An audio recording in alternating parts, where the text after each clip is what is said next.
गीर्वाण विज्ञानदमानतोऽस्मि प्रथमो हनुमान् नाम द्वितीयो भीम एव च पूर्णप्रज्ञस्तृतीयस्तु भगवत्कार्यसाधकः बुद्धिर्बलं यशोधैर्यं निर्भयत्वमरोगता अजाड्यं वाक्पटुत्वं च हनूमत्स्मरणाद् भवेत् पृथ्वीमण्डलमध्यस्थाः पूर्णबोधमतानुगाः वैष्णवा विष्णुहृदयाः तन्नमस्ये गुरुन् मम जन्माद्यस्य यतोऽन्वयादितरतश्चार्थेष्वभिज्ञस्वराट् येने ब्रह्महृदाय आदिकवये मुह्यन्ति यं सूरयः तेजो वारिमृदां यथा विनिमयो यत्र त्रिसर्गो मृषा धाम्ना स्वेन सदा निरस्तकुहकं सत्यं परं धीमहि सृष्टिस्थित्यप्येहा नियतिदृशितमो बन्धमोक्षाश्च यस्मात् अस्य श्री ब्रह्मरुद्रप्रभृतिसुरनरद्वीषशत्रुआत्मकस्य विष्णोर्व्यस्ताः समस्ताः सकलगुणनिधिः सर्वदोषव्यपेतः पूर्णानन्दो व्ययो यो गुरुर्चिन्तयेतं महान्तम् यं प्रौरजन्तमनुपेतमपेतकृत्यं द्वैपायनो विरहकातर आजुहाव पुत्रेयतया तपोपिने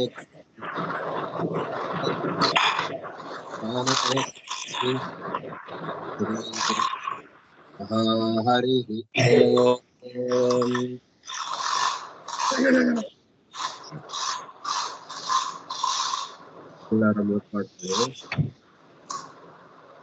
ಶ್ರೀಮದ್ ಭಾಗವತದ ಷಷ್ಠ ಸ್ಕಂಧದ 18ನೇ ಅಧ್ಯಾಯದಲ್ಲಿ ಇವತ್ತು 16ನೇ ಶ್ಲೋಕ. ಅನುಲ್ಹಾದಸ್ಯ ಸೂರ್ಮ್ಯಾಯಾಂ ಬಾಷ್ಕಳೋ ಮಹಿಷಸ್ತಥಾ ವಿರೋಚನಸ್ತು ಪ್ರಾಹ್ಲಾದಿಃ ಬಲಿಸ್ತಸ್ಯಾಭವತ್ ಕಿಲ. ಇನ್ನು ಅನುಲ್ಹಾದ ಏನಿದ್ದಾನೆ, ಕಯಾಧುವಿನ ಮಗ, ಮೂರನೆಯವನು.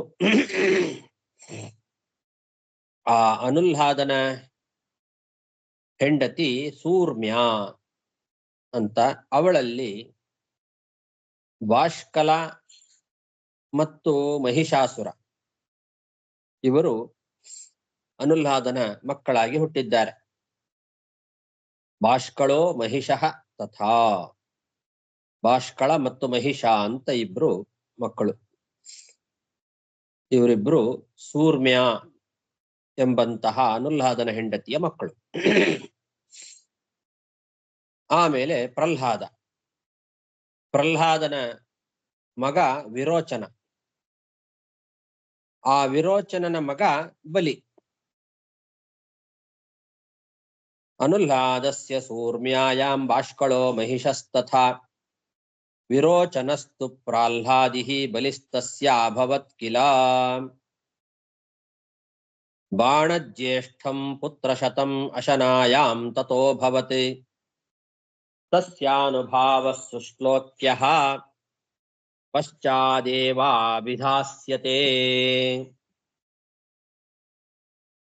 ಬಲಿ ಏನಿದ್ದಾನೆ, ಪ್ರಹ್ಲಾದನ ಮೊಮ್ಮಗ, ವಿರೋಚನನ ಮಗ. ಆ ಬಲಿಯಿಂದ ಬಾಣ ಮೊದಲಾದಂತಹ 100 ಮಂದಿ ಮಕ್ಕಳು ಹುಟ್ಟುತ್ತಾರೆ. ಬಲಿ ಚಕ್ರವರ್ತಿಗೆ ಅಶನ ಎಂಬಂತಹ ಹೆಂಡತಿಯಲ್ಲಿ ಬಾಣ ಮೊದಲಾದಂತವರು ಹುಟ್ಟುತ್ತಾರೆ. ಬಾಣಾಸುರ ಮೊದಲಾದಂತಹ 100 ಮಂದಿ ಮಕ್ಕಳು ಬಲಿಚಕ್ರವರ್ತಿಯಿಂದ ಅಶನಾದೇವಿಯಲ್ಲಿ ಹುಟ್ಟಿರ್ತಕ್ಕಂಥವರು. ಈ ಬಲಿ ಮಹಾಪುಣ್ಯಶಾಲಿಯಾಗಿರ್ತಕ್ಕಂಥವನು. ಅಂತಹ ಬಲಿಚಕ್ರವರ್ತಿಯ ಮಹಾತ್ಮೆಯನ್ನ ಮುಂದೆ ಅಷ್ಟಮ ಸ್ಕಂದದಲ್ಲಿ ಹೇಳ್ತೇವೆ ಅಂತಾರೆ. ಪ್ರಹ್ಲಾದನ ಚರಿತ್ರೆಯನ್ನ ಹಿಂದೆ ಹೇಳಿ ಆಗಿದೆ. ಇನ್ನು ಆ ಪ್ರಹ್ಲಾದನ ಮೊಮ್ಮಗನಾದಂತಹ ಬಲಿ, ಅವನು ಮಹಾಪುಣ್ಯಶಾಲಿ, ಸುಶ್ಲೋಕ್ಯ. ಅಂಥ ಬಲಿಯ ಚಕ್ರವರ್ತಿಯ ಮಹಾತ್ಮೆಯನ್ನು ಕೂಡ ನಾವು ಪಶ್ಚಾದೇವಾಭಿದಾಸ್ಯತೆ ಇನ್ನು ಮುಂದೆ ಹೇಳ್ತೇವೆ. ಈ ಹಿಂದೆ ಆಚಾರ್ಯ ಒಂದು ಡೌಟ್, ಬಲಿ ಹೆಂಡತಿ ವಿಂಧ್ಯಾವಲ್ಲಿ ಬೇರೆ, ಇವಳು ಬೇರೆನಾ? ಸೇಮ ಅಶನ ಅಂತ ಇಲ್ಲಿ ಹೇಳ್ತಾ ಇದ್ದಾರೆ. ಅವಳೇನ ಅಥವಾ ಇನ್ನು ಬೇರೆಯವಳ ಅಂತ ನೋಡ್ಬೇಕು. ಅಲ್ಲಿ ಮುಂದೆ ಬಲಿಚಕ್ರವರ್ತಿಯ ಚರಿತ್ರೆ ಬಂದಾಗ ಸ್ಪಷ್ಟ ಆಗಬಹುದು. ಇದು ನೆನ್ಪಿಟ್ಕೊಳ್ಳಿ, ಅಶನ ಅಂತ ಇಲ್ಲಿ ಹೇಳಿದ್ದಾರೆ ಅವಳ ಹೆಸರನ್ನ. ಬಾಣ ಯಾರ ಮಗ? ಅಲ್ಲಿ ಬಾಣನ ತಾಯಿಯ ಹೆಸರನ್ನೆಲ್ಲರೂ ಹೇಳಿದಾರ? ವಿಂಧ್ಯಾವಳಿ ಅಂತ ಏನಾದ್ರು ಬಂದಿದ್ಯಾ? 10ನೇ ಸ್ಕಂದದಲ್ಲಿ ಬರುತ್ತೆ ಅಲ್ವಾ? 10ನೇ ಸ್ಕಂದಲ್ಲಿ ಬಾಣಾಸುರ ಅಂತ ಬರುತ್ತೆ, ನೋಡೋಣ. ಅವತಾಪಿ ಒಂದಾಯ್ತು. ವಿಂಧ್ಯಾವಳಿ ಎಂಬ ಏನ್ ಸಂಬಂಧ ಸರ್? ವಿಂಧ್ಯಾವಳಿ ವಿಂಧ್ಯಾವಳಿ ಏನ್ ಸಂಬಂಧ ಕೇಳಿಲ್ಲ, ಕ್ವಶ್ಚನ್ ಸರಿ ಅರ್ಥ ಅಲ್ಲ. ಬಲಿಚಕ್ರವರ್ತಿಯ ಹೆಂಡತಿಯ ಹೆಸರು ವಿಂಧ್ಯಾವಳಿ ಅಂತ ಅಲ್ಲಿ ಹೇಳ್ತಾರೆ ಮುಂದೆ ಅಂತ ಅವಳೇನ ಏಳು ಭಾಷಣ. ಇಲ್ಲಿ ಸತ್ಯಧರ್ಮ ತೀರ್ಥರು ಕೊಟ್ಟಿದ್ದಾರೆ ನೋಡ್ರಿ, ಅದೇನಾಗಿದ್ದಾರೆ? ಸತ್ಯಧರ್ಮ ತೀರ್ಥರ? ಹೌದು, ಅವ್ರು ಹೌದಾ? ಅದು ಅಷ್ಟಮ ಸ್ಕಂದದಲ್ಲಿ ಹೇಳ್ತಾರೆ, ಹಾಕಿದ್ದಾರೆ. ಎಲ್ಲಿದೆ? ಒಂದ್ ನಿಮಿಷ ನೋಡ್ತೇನೆ. ಬಾಣಸ್ತು ಎಷ್ಟನೇ ಶ್ಲೋಕ ಇದು? 17. 17 ರೈಟ್. ಬಾಣಜ್ಯೇಷ್ಠಮಶನಾಯಾಂ ವಿಂಧ್ಯಾವಳಿ ತದುಪೇತ್ಯ ಪತ್ನೀಜಾಲಕಮಾಲಿನಿ ಇತ್ಯಷ್ಟಮೋಕ್ತೇಃ ತಸ್ಯಾಹ ಏವ ಅಶನಾ ಇತಿ ನಾಮಾಂತರಮಿತಿ ಮಂತವ್ಯಂ ಬರೀತಾರಲ್ಲ. ಅವಳಿಗೇನೆ ವಿಂಧ್ಯಾವಳಿಗೇನೆ ಇನ್ನೊಂದು ಹೆಸರು ಅಶನಾ ಅಂತ. ಕರೆಕ್ಟ್. ವಿಂಧ್ಯಾವಳಿ ಅಂತ ಅಲ್ಲಿ ಹೆಸರು ಹೇಳಿದ್ದಾರೆ ಅಷ್ಟಮ ಸ್ಕಂದದಲ್ಲಿ. ಅವಳಿಗೇನೆ ಅಶನಾ ಅಂತ ಇನ್ನೊಂದು ಹೆಸರು ಅಂತ ಸತ್ಯಧರ್ಮರು ಬರೆದಿದ್ದಾರೆ.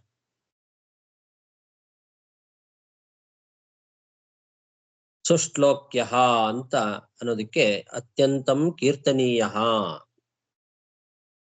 ಅತ್ಯಂತಂ ಕೀರ್ತನೀಯವಾದ ಮಹಾತ್ಮ್ಯವುಳ್ಳವನು ಈ ಬಲಿ.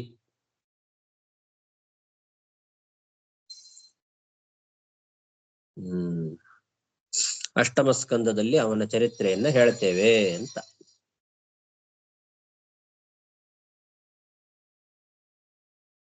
ನಾನು ಅದನ್ನ ನೋಡಿರ್ಲಿಲ್ಲ, ಸತ್ಯಧರ್ಮರ ವ್ಯಾಖ್ಯಾನ ಅಲ್ಲೇ ಇದೆ ಅದಕ್ಕೆ ಉತ್ತರ.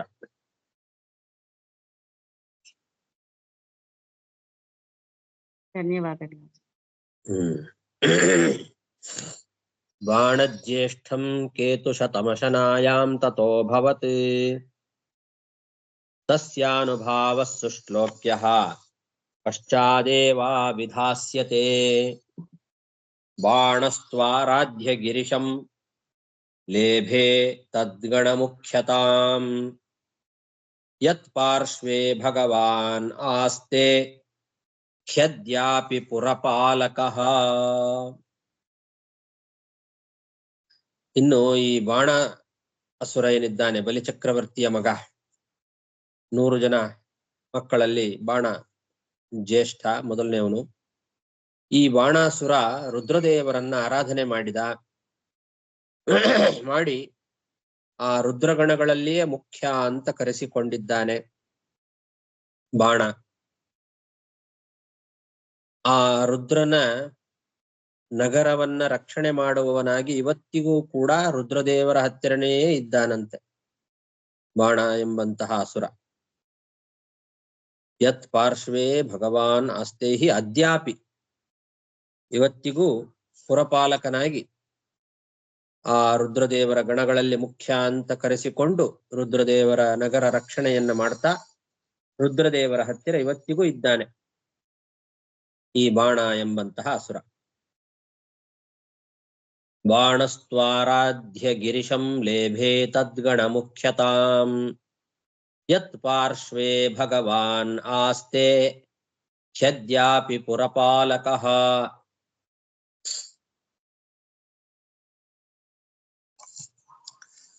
ಮರುತಶ್ಚದಿತೆ ಪುತ್ರಾಃ ಚತ್ವಾರಿಂಶನ್ನವಾಧಿಕಾಃ ತ ಆಸನ್ನ ಪ್ರಜಾಃ ಸರ್ವೇ ನೀತಾ ಇಂದ್ರೇಣ ಸಾತ್ಮತಾಂ. ಇನ್ನು 49 ಜನ ಮರುತ್ತುಗಳು ಅಂತೇನಿದ್ದಾರಲ್ಲ ಅವರೂ ಕೂಡ ದ್ವಿತೀಯ ಮಕ್ಕಳೇ. 49 ಜನ ಮರುತ್ತುಗಳು ಅವರೆಲ್ಲರೂ ಕೂಡ ದ್ವಿತೀಯ ಮಕ್ಕಳೇ ಆಗಿದ್ದಾರೆ. ಅವರು ಎಲ್ಲರೂ ದೈತ್ಯರೇ. ಆ 49 ಜನ ಮರುತ್ತುಗಳಿಗೆ ಮಕ್ಕಳಾಗಲಿಲ್ಲ.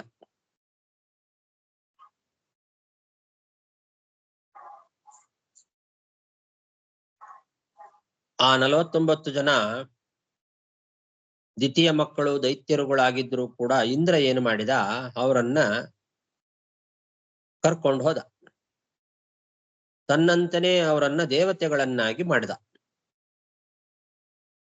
ಇಂದ್ರೇಣ ನೀತಾಹ ಸಾತ್ಮತಾಂ, ಇಂದ್ರ ಕರ್ಕೊಂಡು ಹೋಗಿ ಸಾತ್ಮತಾಂ ಅಂದ್ರೆ ಸಮಾನ ಜನಿತಾಂ ಅಂದ್ರೆ ಸೋದರತ್ವ ಅಂತ. ಹೀಗೆ ವಿಜಯಧ್ವಜ ತೀರ್ಥರು ಬರೆದಿದ್ದಾರೆ. ನನ್ನ ತಮ್ಮಂದಿರು ಸೋದರತ್ವ ಸಮಾನ ಜನಿತ, ಇದು ಸಾತ್ಮತ. ಅವರನ್ನ ತನ್ನಂತೆನೆ ದೇವತೆಗಳನ್ನಾಗಿ ಮಾಡಿ ತನ್ನ ಹತ್ತಿರದಲ್ಲಿ ಇಟ್ಟುಕೊಂಡ. ದೇವೇಂದ್ರ ದೇವತ್ವಂ ಪ್ರಾಪಿತಾಹ, ಇವರು ದೇವತ್ವವನ್ನು ಪಡೆದಿದ್ದಾರೆ. 49 ಜನ ಮರುತ್ತುಗಳು ದ್ವಿತೀಯ ಮಕ್ಕಳಾಗಿದ್ದರೂ ಕೂಡ ದೇವತ್ವವನ್ನು ಪಡ್ಕೊಂಡ್ರು. ಇಂದ್ರ ಕರ್ಕೊಂಡು ಹೋಗಿ ಅವರನ್ನ ತನ್ನ ತಮ್ಮಂದಿರಂತೆ ಸೋದರರಂತೆ ತನ್ನ ಹತ್ತಿರದಲ್ಲಿ ಇಟ್ಟುಕೊಂಡ. ಅವರಿಗೆ ದೇವತ್ವವನ್ನ ಕೊಟ್ಟಿದ್ದಾನೆ. ಮರುತಶ್ಚದಿತೆ ಪುತ್ರಾಃ ಚತ್ವಾರಿಂಶನ್ನವಾಧಿಕಾಃ ತ ಆಸನ್ನ ಪ್ರಜಾಃ ಸರ್ವೇ ನೀತಾ ಇಂದ್ರೇಣ ಸಾತ್ಮತಾಂ.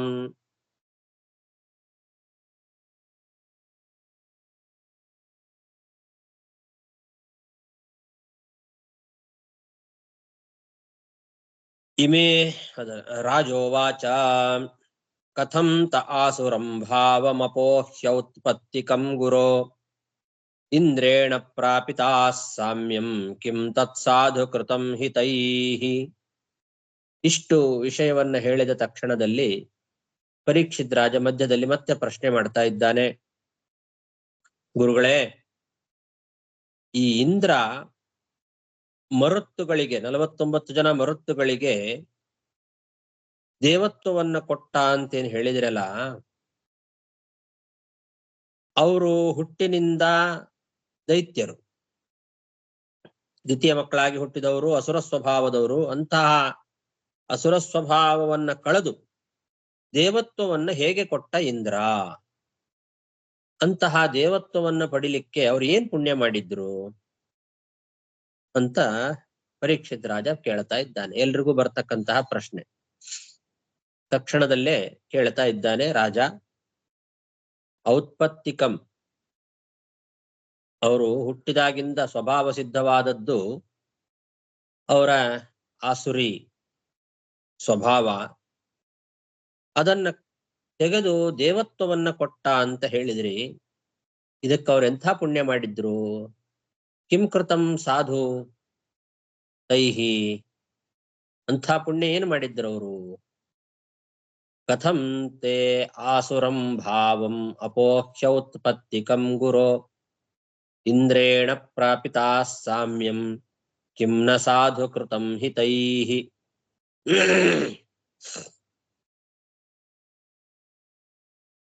ಕಿಂ ತತ್ ಸಾಧು ಕೃತಂ ಹಿತೈಃ ಅಂತ. ಕಿಂ ತತ್ ಸಾಧು ಅಂತ ಆಗಬೇಕದು, ಕಿಂ ನ ಸಾಧು ಅಲ್ಲ.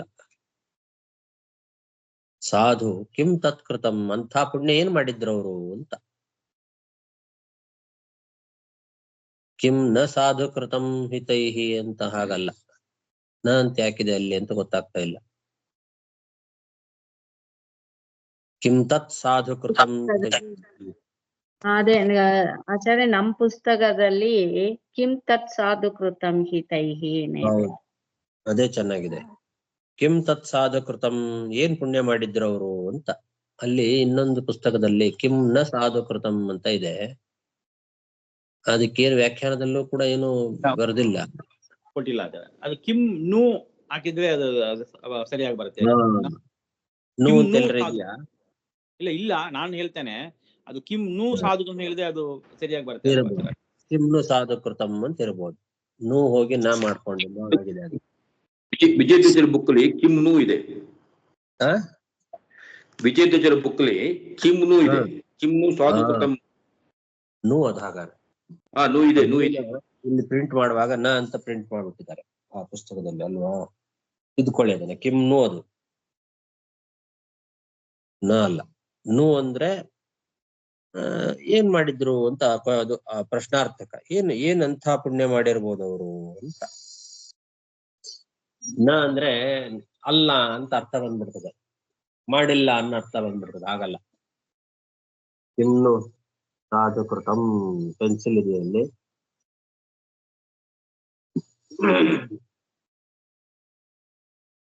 ಕಿಂ ನು ಸಾಧು ಕೃತಂ ಹಿತೈಹಿ ಇಮೇ ಶ್ರದ್ಧಧತೆ ವಿದ್ವನ್ ಋಷಯೋಪಿ ಮಯಾ ಸಹ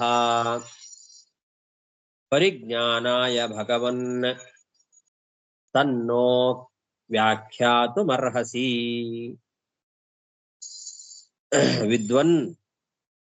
ವಿದ್ವನ್ಮನಿಗಳೇ, ಗುರುಗಳೇ, ಈ ಋಷಿಗಳು ಕೂಡ ಈ ವಿಷಯವನ್ನ ಕೇಳಬೇಕು ಅಂತ ನನ್ನ ಜೊತೆ ಕೂತಿದ್ದಾರೆ. ಪರೀಕ್ಷಿತ್ ರಾಜ ಹೇಳ್ತಾ ಇರೋ ಮಾತು. ಅವರು ಕೂಡ ಈ ವಿಷಯವನ್ನ ತಿಳ್ಕೊಳ್ಬೇಕು ಅಂತ ಶ್ರದ್ಧೆಯಿಂದ ಕೇಳ್ತಾ ಇದ್ದಾರೆ, ಅದನ್ನ ನಮಗೆ ಹೇಳಿ ಅಂತಾನೆ. ಇದರಿಂದ ಪರೀಕ್ಷಿತ್ ರಾಜ ಶುಕಾಚಾರ್ಯರ ಹತ್ತಿರ ಭಾಗವತವನ್ನ ಕೇಳುವಾಗ ಅಲ್ಲಿ ಅನೇಕ ಜನ ಋಷಿಮುನಿಗಳೆಲ್ಲ ಶ್ರದ್ಧೆಯಿಂದ ಕೂತು ಕೇಳ್ತಾ ಇದ್ರು ಅನ್ನೋದು ಇದರಿಂದಲೂ ಕೂಡ ಗೊತ್ತಾಗ್ತಾ ಇದೆ. ಈ ಋಷಿಮುನಿಗಳು ಅಂತಾನೆ, ಇಮೇ ಋಷಯೋಪಿ ಅಂತ. ಇಮೆ ಅಂದ್ರೆ ಅವನ ಪಕ್ಕದಲ್ಲೇ ಕೂತಿದ್ದಾರೆ ಎಲ್ರು ಕೂಡ. ಪರೀಕ್ಷಿತ್ ರಾಜ ಕೇಳುವಾಗ ಅವನ ಹತ್ತಿರದಲ್ಲೇ ಋಷಿಮುನಿಗಳೆಲ್ಲ ಕೂತಿದ್ದಾರೆ. ಪರೀಕ್ಷಿತ್ ರಾಜನ ಪಕ್ಕದಲ್ಲಿ ಭಾಗವತವನ್ನ ಕೇಳಲಿಕ್ಕೆ ಶುಕಾಚಾರ್ಯರಿಂದ ಕೇಳಲಿಕ್ಕೋಸ್ಕರ ಇವರೆಲ್ಲ ಕೂತಿದ್ದಾರೆ. ಅವ್ರಿಗೂ ಕೂಡ ಈ ವಿಷಯ ಕೇಳಬೇಕು ಅಂತ ಅಪೇಕ್ಷೆ ಇದೆ ಅಂತ ಇದ್ದಾನೆ ಪರೀಕ್ಷಿತ್ ರಾಜ. ಇವರಿಗೆ ಮರುತ್ತುಗಳಿಗೆ ದೇವತ್ವವನ್ನ ಇಂದ್ರ ಹೇಗೆ ಕೊಟ್ಟ, ಅವರೇನು ಪುಣ್ಯ ಮಾಡಿದ್ರು, ಈ ವಿಷಯವನ್ನ ನನ್ನ ಜೊತೆಗೆ ತಿಳ್ಕೊಳ್ಬೇಕು ಅಂತ ಶ್ರದ್ಧೆಯಿಂದ ಈ ಋಷಿಗಳು ಕೂಡ ಕೇಳ್ತಾ ಇದ್ದಾರೆ. ಆದ್ರಿಂದ ನಮಗೆಲ್ಲರಿಗೂ ಕೂಡ ಆ ವಿಷಯವನ್ನ ಹೇಳಿ ಅಂತ ಶುಕಾಚಾರ್ಯರ ಹತ್ತಿರ ಪರೀಕ್ಷಿತ್ ರಾಜ ಪ್ರಶ್ನೆ ಮಾಡ್ತಾ ಇದ್ದಾನೆ. ಇಮೇ ಶ್ರದ್ಧಧತೆ ವಿದ್ವನ್ ಋಷಯೋಪಿ ಮಯಾ ಸಹ ಪರಿಜ್ಞಾನಾಯ ಭಗವನ್ ತನ್ನೋ ವ್ಯಾಖ್ಯಾತುಮರ್ಹಸಿ. ಸೂತ ಉವಾಚ ತದ್ವಿಷ್ಣುರಾತಸ್ಯ ಸಬಾದರಾಯಣಿಃ ವಚೋ ನಿಶಮ್ಯಾದೃತಮರ್ಥವನ್ಮುನಿಃ ಸಭಾಜಯಂ ಸ್ತನ್ನಿಭೃತೇನ ಚೇತಸಾ ಜಗಾದ ಸತ್ರಾಯಣ ಸರ್ವದರ್ಶನಃ. ಈ ಕಡೆಗೆ ಸೂತ ಪುರಾಣಿಕರು ಶೌನಕರಿಗೆ ಹೇಳ್ತಾ ಇದ್ದಾರೆ, ನೋಡ್ರಿ, ಪರೀಕ್ಷಿತ್ ರಾಜ ಹೀಗೆ ಬಹಳ ಭಕ್ತಿಯಿಂದ ಆದರದಿಂದ ಪ್ರಶ್ನೆ ಮಾಡಿದ. ಅವನು ಪ್ರಶ್ನೆ ಬಹಳ ಅರ್ಥಗರ್ಭಿತವಾದ ಪ್ರಶ್ನೆ, ಎಲ್ರಿಗೂ ಬರ್ತಕ್ಕಂತಹ ಪ್ರಶ್ನೆನೇ ತಾನೆ. ದ್ವಿತೀಯ ಮಕ್ಕಳಾಗಿ ಹುಟ್ಟಿದಂತಹ 49 ಜನ ಮರುತ್ತುಗಳು ಅವರು ದೇವತ್ವವನ್ನು ಪಡೆದ್ರು ಅಂತಂದ್ರೆ ಎಲ್ರಿಗೂ ಕೂಡ ಬಹಳ ಆಶ್ಚರ್ಯಕರವಾದ ಅರ್ಥಗರ್ಭಿತವಾದ ಪ್ರಶ್ನೆ. ಅಂತಹ ಪ್ರಶ್ನೆಯನ್ನ ಅರ್ಥವನ್ನು ಮುನಿಹಿ ನಿಶಮ್ಯ, ಒಳ್ಳೆ ಅರ್ಥಗರ್ಭಿತವಾದ ಪ್ರಶ್ನೆಯನ್ನ ಕೇಳಿ ಸರ್ವಜ್ಞರಾದಂತಹ ಶುಕಾಚಾರ್ಯರು ಅವನನ್ನ ಪ್ರಶಂಸೆ ಮಾಡ್ತಾರೆ ನೋಡ್ರಿ ಅಂತ ಸೂತ ಪುರಾಣಿಕರು ಹೇಳ್ತಾರೆ. ಅವನನ್ನ ಪ್ರಶಂಸೆ ಮಾಡಿ ಸಮಾಧಾನ ಮನಸ್ಸಿನಿಂದ ಅವರು ಉತ್ತರವನ್ನ ಕೊಡ್ತಾ ಇದ್ದಾರೆ ಶುಕಾಚಾರ್ಯರು ಅಂತ ಒಂದು ಮಾತನ್ನ ಮಧ್ಯದಲ್ಲಿ ಸೂತ ಪುರಾಣಿಕರು ತಿಳಿಸ್ತಾ ಇದ್ದಾರೆ. ತದ್ವಿಷ್ಣುರಾತಸ್ಯ ಸಬಾದರಾಯಣಿ ವಚೋ ನಿಶಮ್ಯಾದೃತಮರ್ಥವನ್ ಮುನಿಃ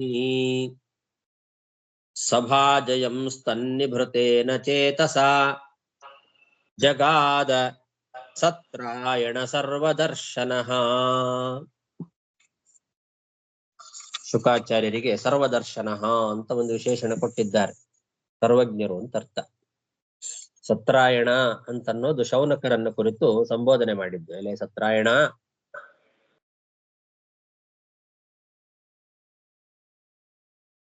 ಅಂದ್ರೆ ಸತ್ರ ಅಂದ್ರೆ ಯಜ್ಞ. ಈಗೊಂದು ಮಾಡ್ತಾ ಇದ್ದಾರಲ್ಲ ಸತ್ರ, ಅದಕ್ಕೆ ಮುಖ್ಯ ಆಶ್ರಯರಾಗಿರ್ತಕ್ಕಂಥವ್ರು ಶೌನಕರು. ಹಾಗಾಗಿ ಅವರನ್ನ ಸತ್ರಾಯಣ ಅಂತ ಸಂಬೋಧನೆ ಮಾಡಿದ್ದಾರೆ. ಸರ್ವದರ್ಶನಃ ಯಾರು? ಬಾದರಾಯಣಿ, ವೇದವ್ಯಾಸ ದೇವರ ಮಕ್ಕಳಾದಂತಹ ಸರ್ವಜ್ಞರಾದಂತಹ ಶುಕಾಚಾರ್ಯರು ಸಭಾಜಯನ್ ಪರೀಕ್ಷಿತ್ ರಾಜನ ಪ್ರಶ್ನೆಯನ್ನ ಅವರು ಚೆನ್ನಾಗಿ ಹೊಗಳಿ ಪ್ರಶಂಸೆ ಮಾಡಿ ಈ ಮುಂದೆ ಹೇಳುವ ಮಾತನ್ನ ಹೇಳಿದರು. ಶ್ರೀ ಶುಕ ಉವಾಚ ಹತಪುತ್ರಾದಿತಿ ಶಕ್ರ ಪಾರ್ಷ್ಣಿಗ್ರಾಹೇಣ ವಿಷ್ಣುನಾ ಮನ್ಯುನಾ ಶೋಕದೀಪ್ತೇನ ಜ್ವಲಂತೀ ಪರ್ಯಚಿಂತಯತ್. ಶುಕಾಚಾರ್ಯರು ಬಹಳ ಪ್ರಸನ್ನವಾದ ಮನಸ್ಸಿನಿಂದ ಪರೀಕ್ಷಿದ್ರಾಜನ ಪ್ರಶ್ನೆಗೆ ಉತ್ತರವನ್ನ ಹೇಳ್ತಾ ಇದ್ದಾರೆ. ವಿಷ್ಣು ಇಂದ್ರನ ಪಕ್ಷವನ್ನ ವಹಿಸಿ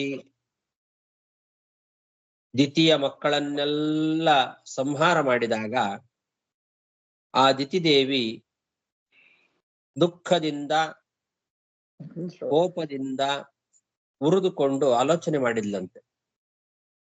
ಜ್ವಲಂತಿ ಮನ್ಯುನಾ ಶೋಕದೀಪ್ತೇನ ಜ್ವಲಂತಿ ಪರ್ಯಚಿಂತಯತು ಅಂತ ಅವಳಿಗೆ ಅಷ್ಟು ಕೋಪ ಬಂದಿದೆ. ಯಾಕೆಂದ್ರೆ ತನ್ನ ಮಕ್ಕಳನ್ನೆಲ್ಲ ವಿಷ್ಣು ಸಂಹಾರ ಮಾಡಿಬಿಟ್ಟಿದ್ದಾನೆ. ವಿಷ್ಣುನಾ ಹತಪುತ್ರಾಹ, ಇಂದ್ರನ ಪಕ್ಷವನ್ನ ವಹಿಸಿ ವಿಷ್ಣು ಏನು ಮಾಡಿದ? ಆ ದಿತಿಯ ಮಕ್ಕಳನ್ನೆಲ್ಲ ಸಂಹಾರ ಮಾಡಿದ. ಅದಕ್ಕೆ ಅವಳಿಗೆ ತುಂಬಾ ಕೋಪ ಬಂದಿದೆ. ಎಷ್ಟು ಕೋಪ ಬಂದಿದೆ ಅಂತಂದ್ರೆ ಮನ್ಯುನಾ ಶೋಕದೀಪ್ತೇನ ಜ್ವಲಂತಿ ಅಂತಾರೆ. ಆ ಕೋಪದಿಂದ ಉರಿದುಕೊಂಡ್ಬಿಟ್ಲಂತೆ. ಜ್ವಲಂತಿ, ಉರಿತಾ ಇದ್ದಾಳೆ.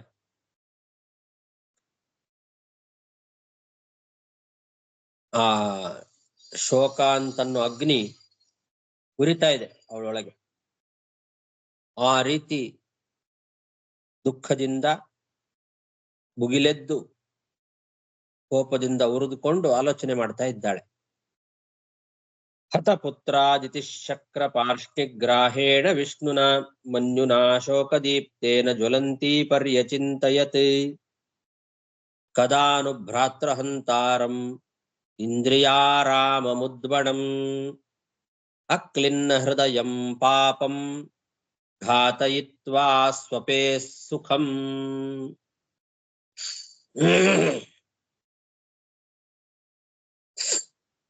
ಈ ವಿಷ್ಣು ತನ್ನ ಮಕ್ಕಳನ್ನೆಲ್ಲ ಕೊಲ್ಲಿಕ್ಕೆ ಕಾರಣ ಏನು? ಅವನು ಇಂದ್ರನ ಪಕ್ಷವನ್ನ ವಹಿಸಿಕೊಂಡು ನನ್ನ ಮಕ್ಕಳನ್ನೆಲ್ಲ ಕೊಂದಿದ್ದಾನೆ. ಈ ಇಂದ್ರ ಇದ್ದಾನಲ್ಲ, ಅವನು ಇಂದ್ರಿಯಗಳಿಂದ ಸುಖವನ್ನ ಅನುಭವಿಸ್ತಕ್ಕಂಥವನು. ಇಂದ್ರಿಯಾರಾಮಂ, ಇಂದ್ರಿಯಾರಾಮ ಅಂದ್ರೆ ಇಂದ್ರಿಯಗಳಿಂದ ಸುಖಗಳನ್ನ ಅನುಭವಿಸ್ತಾ ಸುಖವಾಗಿ ಬದುಕ್ತಾ ಇದ್ದಾನೆ. ಕ್ರೂರಿ, ಅವನಿಗೆ ಕರುಣೆಯೇ ಇಲ್ಲ, ಪಾಪಿ ಅಂತ ಬೈತಾ ಇದ್ದಾಳೆ ಇಂದ್ರನನ್ನ. ಅಕ್ಲಿನ್ನ ಹೃದಯಂ, ಹೃದಯನೇ ಇಲ್ಲ ಅವನಿಗೆ, ಕರುಣೆನೇ ಇಲ್ಲ. ಪಾಪಂ ಪಾಪಿಯಾಗಿದ್ದಾನೆ, ಇಂದ್ರಿಯಾರಾಮಂ ಇಂದ್ರಿಯಗಳಿಂದ ಸುಖವನ್ನು ಅನುಭವಿಸ್ತಾ ಕಾಲ ಕಳೀತಾ ಇದ್ದಾನೆ.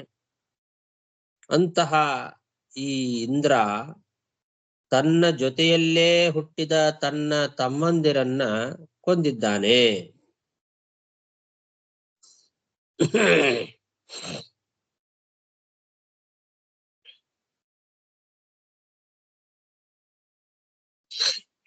ಉದ್ಬಣ ಕ್ರೂರ ಇವನು.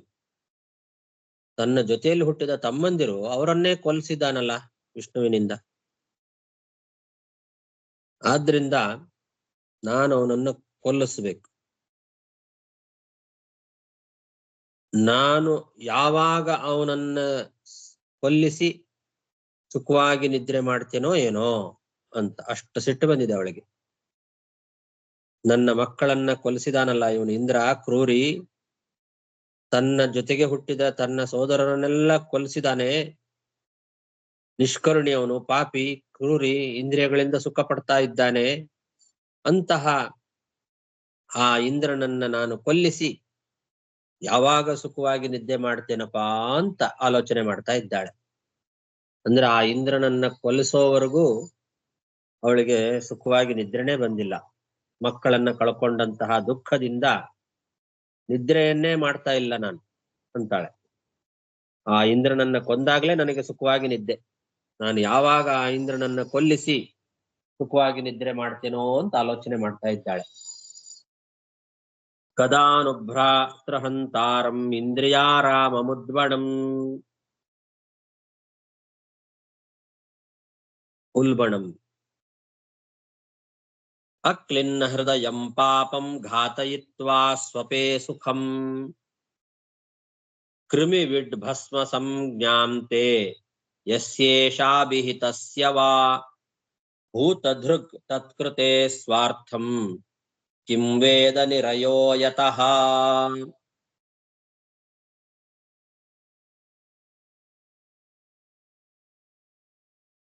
ಒಬ್ಬ ರಾಜ ಇರ್ತಾನೆ.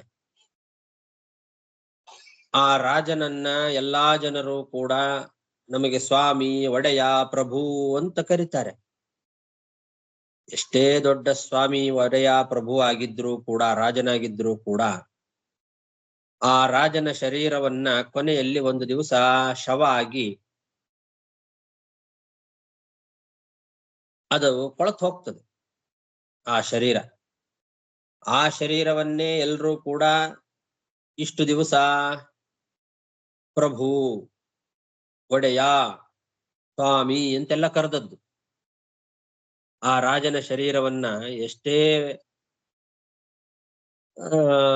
ನಮ್ಮ ಒಡೆಯ, ನಮ್ಮ ಸ್ವಾಮಿ, ನಮ್ಮ ಪ್ರಭು ಅಂತ ಗೌರವಿಸಿ ಅದನ್ನ ಹೊಗಳಿ ಮಾಡಿದ್ರು ಕೂಡ ಕೊನೆಗೊಂದು ದಿವಸ ಏನಾಗತ್ತೆ, ಆ ಶರೀರ ಶವ ಆಗಿ 2-3 ದಿವಸದಲ್ಲಿ ಕೊಳತು ಕ್ರಿಮಿ ಆಗ್ಬಿಡತ್ತೆ.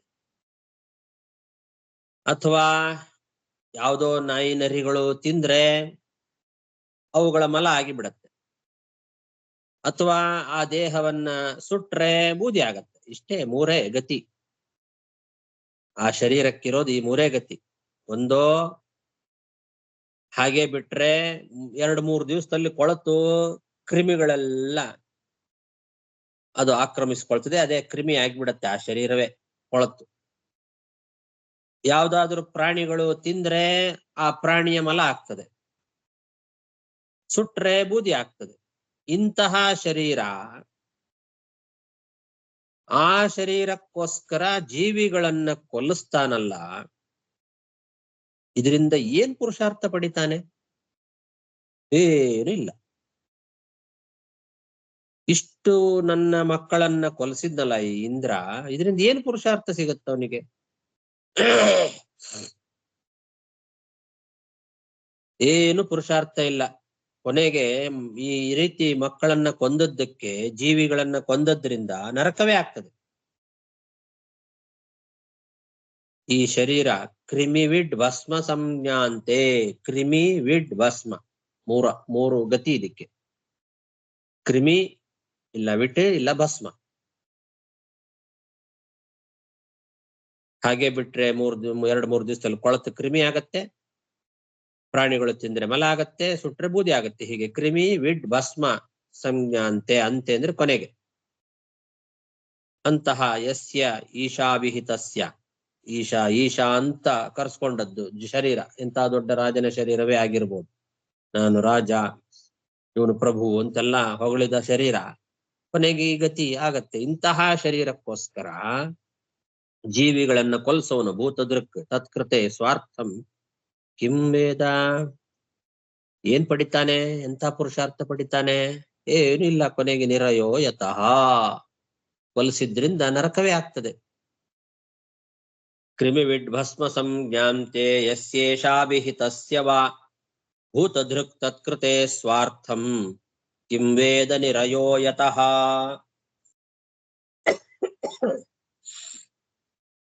ಆಶಾಸಾನಸ್ಯ ತಸ್ಯೇದಂ ಧ್ರುವಮುನ್ನದ್ಧಚೇತಸಃ ಮದಶೋಷಣಮಿಂದ್ರಸ್ಯ ಭೂಯಾದ್ಯೇನ ಸುತೋ ಹಿ ಮೇ. ಈ ಇಂದ್ರನಿಗೆ ಭಾರಿ ಅಹಂಕಾರ ಬಂದಿದೆ. ಈ ಶರೀರ, ಈ ತನ್ನ ಸಂಪತ್ತು, ಇದರಿಂದ ಇದೇ ಶಾಶ್ವತ ಅಂತ ತಿಳ್ಕೊಂಡು ದುರಹಂಕಾರಿಯಾಗಿ ಈ ರೀತಿ ಮಾಡ್ತಾ ಇದ್ದಾನೆ. ಹಾಗಾಗಿ ಆ ಇಂದ್ರನ ಅಹಂಕಾರವನ್ನ ನಾಶ ಮಾಡ್ತಕ್ಕಂತಹ ಒಬ್ಬ ಮಗನನ್ನ ನಾನು ಪಡಿಬೇಕು ಅಂತ ಆಲೋಚನೆ ಮಾಡ್ತಾ ಇದ್ದಾಳೆ ದಿತಿದೇವಿ. ಆ ಇಂದ್ರನನ್ನೇ ನಾಶ ಮಾಡುವಂತಹ ಮಗ ನನಗೆ ಹುಟ್ಟಬೇಕು. ಯಾಕೆ? ಅವನಿಗೆ ಭಾರಿ ಅಹಂಕಾರ ಬಂದಿದೆ. ಆಶಾಸಾನಸ್ಯ ತಸ್ಯ, ಆಶಾಸಾನ, ಈ ಜಗತ್ತೇ ಶಾಶ್ವತ ಅಂತ ತಿಳ್ಕೊಂಡು ಬಿಟ್ಟಿದ್ದಾನೆ. ಈ ಶರೀರವೇ ಶಾಶ್ವತ, ಈ ಶರೀರದಿಂದ ನಾನು 3 ಲೋಕದ ಆಧಿಪತ್ಯವನ್ನ ಸುಖವಾಗಿ ಅನುಭವಿಸ್ತಾ ಆರಾಮವಾಗಿರ್ತೇನೆ ಅಂತ ಸುಖವಾಗಿ ಕಾಲ ಕಳೀತಾ ಇದ್ದಾನೆ. ಇದೇ ಶಾಶ್ವತ ಅಂತ ತಿಳ್ಕೊಂಡ್ಬಿಟ್ಟಿದ್ದಾನೆ, ದುರಹಂಕಾರಿಯಾಗಿದ್ದಾನೆ. ಅಂತಹ ಇಂದ್ರನ ಅಹಂಕಾರವನ್ನ ಕಳೆಯುವ ಒಬ್ಬ ಮಗನನ್ನ ನಾನು ಪಡಿಬೇಕು ಅಂತ ಆಲೋಚನೆ ಮಾಡ್ತಾ ಇದ್ದಾಳೆ. ಆಶಾಸಾನಸ್ಯ ತಸ್ಯೇದಂ ಧ್ರುವಮುನ್ನದ್ಧಚೇತಸಃ ಮದಶೋಷಣಂ ಇಂದ್ರಸ್ಯ ಭೂಯಾದ್ಯೇನ ಸುತೋ ಹಿ ಮೇ ಇತಿ ಭಾವೇನ ಸಾ ಭರ್ತುಃ ಆಚಚಾರ ಸಕೃತ್ ಪ್ರಿಯಂ ಶುಶ್ರೂಷಯಾನುರಾಗೇಣ ಪ್ರಶ್ರಯೇಣ ದಮೇನ ಚ. ಈ ರೀತಿ ಆಲೋಚನೆಯನ್ನ ಮಾಡ್ತಾ ತನ್ನ ಗಂಡನ ಹತ್ತಿರ ಬಂದಿದ್ದಾಳೆ ದಿತಿದೇವಿ. ಕಶ್ಯಪರ ಹತ್ತಿರ ಬಂದು ಪ್ರೀತಿಯಿಂದ ವಿನಯಪೂರ್ವಕವಾಗಿ ಅವರ ಸೇವೆಯನ್ನ ಮಾಡ್ತಾ ಇದ್ದಾಳೆ. ಅವರ ಮನಸ್ಸನ್ನ ಒಲಿಸ್ಬೇಕಲ್ಲ. ಇಂಥ ಒಬ್ಬ ಮಗ ನನಗೆ ಹುಟ್ಟುವಂತೆ ಅನುಗ್ರಹ ಮಾಡ್ರಿ ಅಂತ ತನ್ನ ಗಂಡನ ಹತ್ರ ಬೇಡ್ಕೊಳ್ಬೇಕಾಗಿದೆ. ಅದಕ್ಕೋಸ್ಕರ ಆ ದಿತಿದೇವಿ ಕಶ್ಯಪರ ಹತ್ತಿರ ಬಂದು ಅವರಿಗೆ ಬಹಳ ಪ್ರೀತಿಯನ್ನ ತೋರಿಸ್ತಾ ವಿನಯದಿಂದ ಅವರ ಸೇವೆಯನ್ನ ನಿರಂತರವಾಗಿ ಮಾಡ್ತಾ ಇದ್ದಾಳೆ. ಇಂದ್ರಿಯ ನಿಗ್ರಹ ಪೂರ್ವಕವಾಗಿ ಮಾಡಿದ್ದಾಳೆ. ಅನುರಾಗೇಣ ಪ್ರಶ್ರಯೇಣ ದಮೇನ ಚ ಅಂತ. ಅನುರಾಗ ಮತ್ತು ಪ್ರಶ್ರಯ ಮತ್ತು ದಮ, ಈ 3ರಿಂದ. ಅನುರಾಗನೂ ಇದೆ, ಹೆಂಡತಿ ಬಹಳ ಪ್ರೀತಿಯಿಂದ ಸೇವೆ ಮಾಡಿದ್ದಾಳೆ. ಹಾಗೆ ಪ್ರಶ್ರಯೇಣ ಒಳ್ಳೆ ವಿನಯಪೂರ್ವಕವಾಗಿ ಮಾಡಿದ್ದಾಳೆ. ಮತ್ತು ದಮ ಅಂದ್ರೆ ಇಂದ್ರಿಯ ನಿಗ್ರಹ, ಇಂದ್ರಿಯ ನಿಗ್ರಹ ಮಾಡಿಕೊಂಡು ವಿನಯಪೂರ್ವಕವಾಗಿ ಪ್ರೀತಿಯಿಂದ ನಿರಂತರವಾದ ಸೇವೆಯನ್ನು ಮಾಡಿದ್ದಾಳೆ. ಭರ್ತೃಹು ಅಸಕೃತ್ ಆಚಚಾರ, ನಿರಂತರವಾಗಿ ತನ್ನ ಗಂಡನ ಸೇವೆಯನ್ನ, ಪತಿಯ ಸೇವೆಯನ್ನ ಮಾಡಿದ್ದಾಳೆ ದಿತಿದೇವಿ. ಇತಿ ಭಾವೇನ ಸಾ ಭರ್ತುಃ ಆಚಚಾರಾಸಕೃತ್ ಪ್ರಿಯಂ ಶುಶ್ರೂಷಯಾನುರಾಗೇಣ ಪ್ರಶ್ರಯೇಣ ದಮೇನ ಚ. ಭಕ್ತ್ಯಾ ಪರಮಯಾ ರಾಜನ್ ಮನೋಜ್ಞೈರ್ವಲ್ಗುಭಾಷಿತೈಃ ಮನೋಜಗ್ರಾಹ ಭಾವಜ್ಞಾ ಸುಸ್ಮಿತಾಪಾಂಗವೀಕ್ಷಣೈಃ.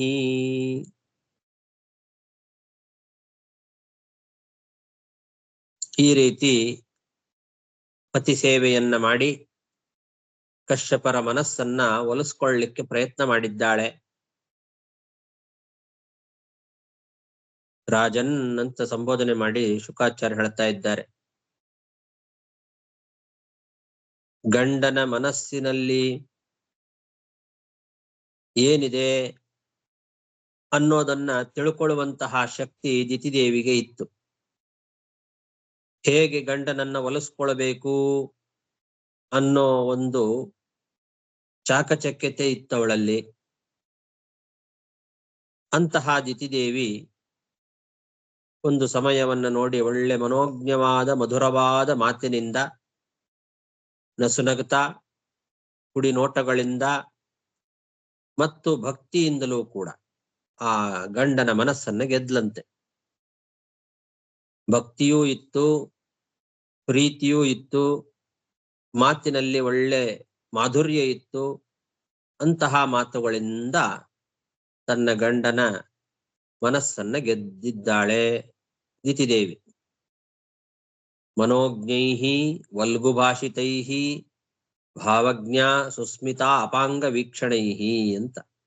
ಭಕ್ತ್ಯಾ ಪರಮಯ, ಗಂಡನ ಮೇಲೆ ಭಕ್ತಿ ಇದೆ, ಪತಿಭಕ್ತಿ ಇದೆ,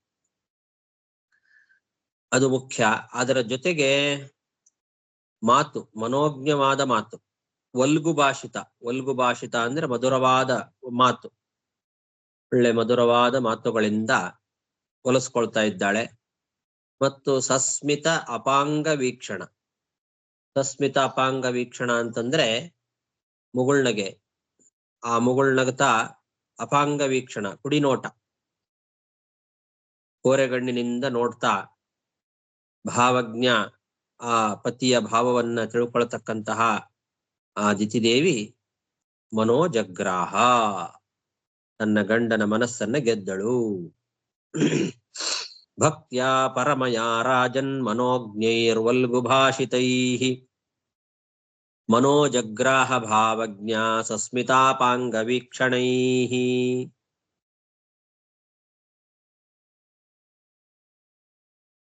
ಏವಂ ಸ್ತ್ರಿಯಾ ಜಡೀಭೂತೋ ವಿದ್ವಾನಪಿ ವಿದಗ್ಧಯಾ ಬಾಢಮಿತ್ಯಾಹ ವಿವಶೋ ನ ತಚ್ಚಿತ್ರಂ ಹಿ ಯೋಷಿತಿ. ಶುಕಾಚಾರ್ಯರು ಬಹಳ ಉತ್ತಮವಾದ ಮಾತನ್ನ ಹೇಳ್ತಾ ಇದ್ದಾರೆ. ಕಶ್ಯಪರು ಮಹಾಜ್ಞಾನಿಗಳು, ಅವರಿಗೆ ಗೊತ್ತಿಲ್ಲದೆ ಇರುವಂತ ವಿಷಯ ಏನಿಲ್ಲ. ಇಂದ್ರಿಯ ನಿಗ್ರಹವುಳ್ಳಂತಹ ಮಹಾ ತಪಸ್ವಿಗಳವರು. ಆದರೂ ಕೂಡ ಸ್ತ್ರೀಯರ ವಶ ಹೇಗಾಗ್ತಾರೆ ಅನ್ನೋದು ನೋಡಿ ಅಂತಾರೆ. ಬಹಳ ಚತುರೆಯಾಗಿರ್ತಕ್ಕಂಥವಳು ಈ ಹೆಂಡತಿ. ಅಂತಹ ಹೆಂಡತಿಗೆ ವಶರಾಗಿ ಜಡರಾಗಿ ಹೋಗಿಬಿಟ್ರಂತೆ. ವಿದ್ವಾನಪಿ ಜಡೀಭೂತಃ ಸ್ತ್ರೀಯ ಅಂತಾರೆ. ಎಂಥ ದೊಡ್ಡ ವಿದ್ವಾಂಸನಾಗಿದ್ರೂ ಕೂಡ ಸ್ತ್ರೀಯ ಜಡೀಭೂತಃ, ಹೆಣ್ಣಿಗೆ ವಶ ಆಗಿ ಬಿಡ್ತಾರೆ. ಆಗ್ಲಿ, ನಿನ್ನ ಅಪೇಕ್ಷೆ ಏನಿದೆ ಹೇಳು, ನಾನು ಪೂರೈಸ್ತೇನೆ ಅಂತ ಮಾತು ಕೊಟ್ಟು ಬಿಟ್ರು. ಆ ಹೆಣ್ಣಿನ ಕುಡಿನೋಟಕ್ಕೆ ಒಳಗಾಗಿ ಅವಳ ಅಪೇಕ್ಷೆ ತೀರಿಸ್ತೇನೆ ಅಂತ ಮಾತು ಕೊಟ್ಟು ಬಿಟ್ಟಿದ್ದಾರೆ ಕಶ್ಯಪರು. ಹೀಗೆ ಒಬ್ಬ ಸ್ತ್ರೀ ಪುರುಷನನ್ನ ವಶ ಮಾಡ್ಕೊಳ್ತಾಳೆ ಅಂತನ್ನೋದ್ರಲ್ಲಿ ಏನು ಆಶ್ಚರ್ಯ ಇಲ್ಲ ಅಂತಾರೆ ಶುಕಾಚಾರ್ಯ. ನತಚ್ಚಿತ್ರಂ ಹಿ ಯೋಷಿತಿ. ಯೋಷಿತಿ ನತಚ್ಚಿತ್ರಂ. ಹೆಣ್ಣಿಗೆ ಗಂಡು ಈ ರೀತಿ ವಶ ಆಗ್ತಾನೆ ಅಂತನ್ನೋದ್ರಲ್ಲಿ ಆಶ್ಚರ್ಯ ಏನಿಲ್ಲ.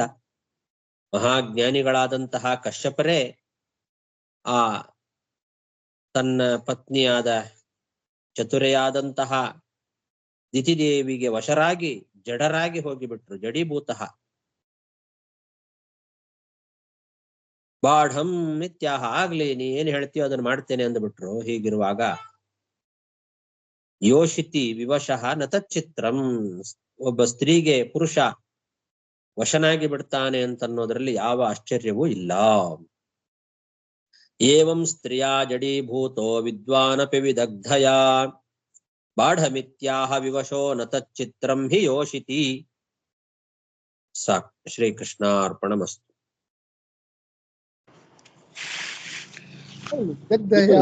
ಉಪವಾಸಿ ಪಾಠ ಇದೆ ಉಪವಾಸ ನಾಳೆ ನಾಡ್ದು ಬೇಡ. 2 ಏಕಾದಶಿ ಧನ್ಯವಾದಗಳು. ಮತ್ತು ದ್ವಾದಶಿ. ಧನ್ಯವಾದಗಳು. ತೀರ್ಥ ಒಂದು ಆವರ್ತಿನ ಇಲ್ಲ ದ್ವಾಸಿ 3 ಆವರ್ತಿನ ಏಕಾದಶಿ ತರ ನಾಳೆ ನಾಳೆ ಒಂದೇ ಸಲ ಏಕಾದಶಿ ತರನೇ. ಅದೇ ಅಂಗಾರ ಉಂಟು ಅಕ್ಷರ ಇಲ್ಲ ಅಲ್ವಾ? ಹೌದು, ಎಲ್ಲ ಫುಲ್ ಏಕಾದಶಿ ಹೇಗೋ ಹಾಗೆ ಸೇಮ್. ಆಯ್ತು. ಇಲ್ಲಿ ವಿದಗ್ಧಯ ಎಂಬ ಶಬ್ದಕ್ಕೆ ಮಾಡ್ತಾರೆ. ಹಾ, ವಿದ್ವಾನ್ ಚತುರಳಾಗಿರ್ತಕ್ಕಂಥವಳು ಅಂತ ಅರ್ಥ. ಚಾತುರಿ ಮತ್ಯ ಅಂತ ಬರೀತಾರೆ ನೋಡಿ.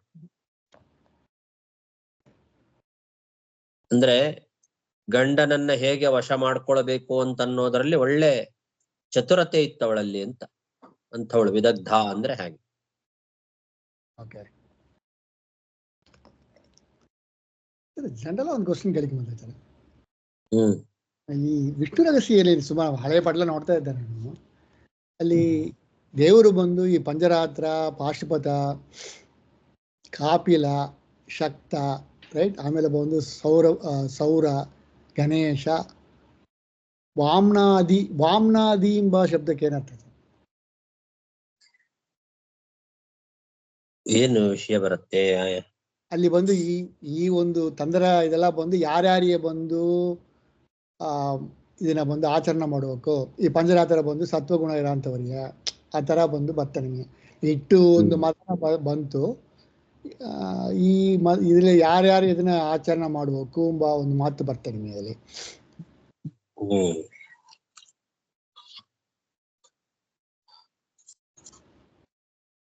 ಅದರಲ್ಲಿ ಏನ್ ಪದ ಇದೆ?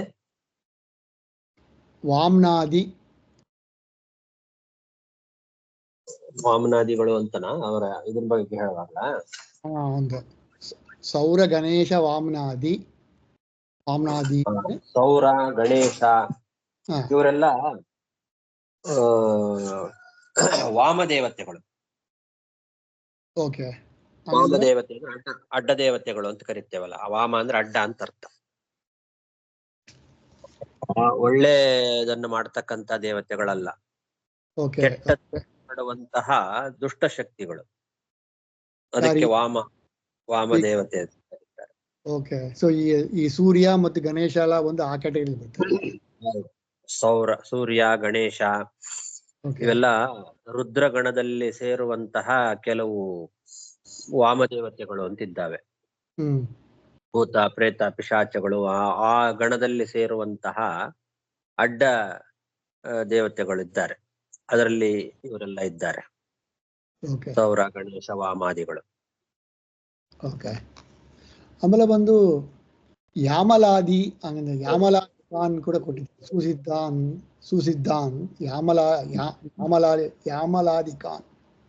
ಅದು ಯಾಮಲಾದಿ ಅಂದ್ರೆ ಏನು? ಯಾಮಲಾನ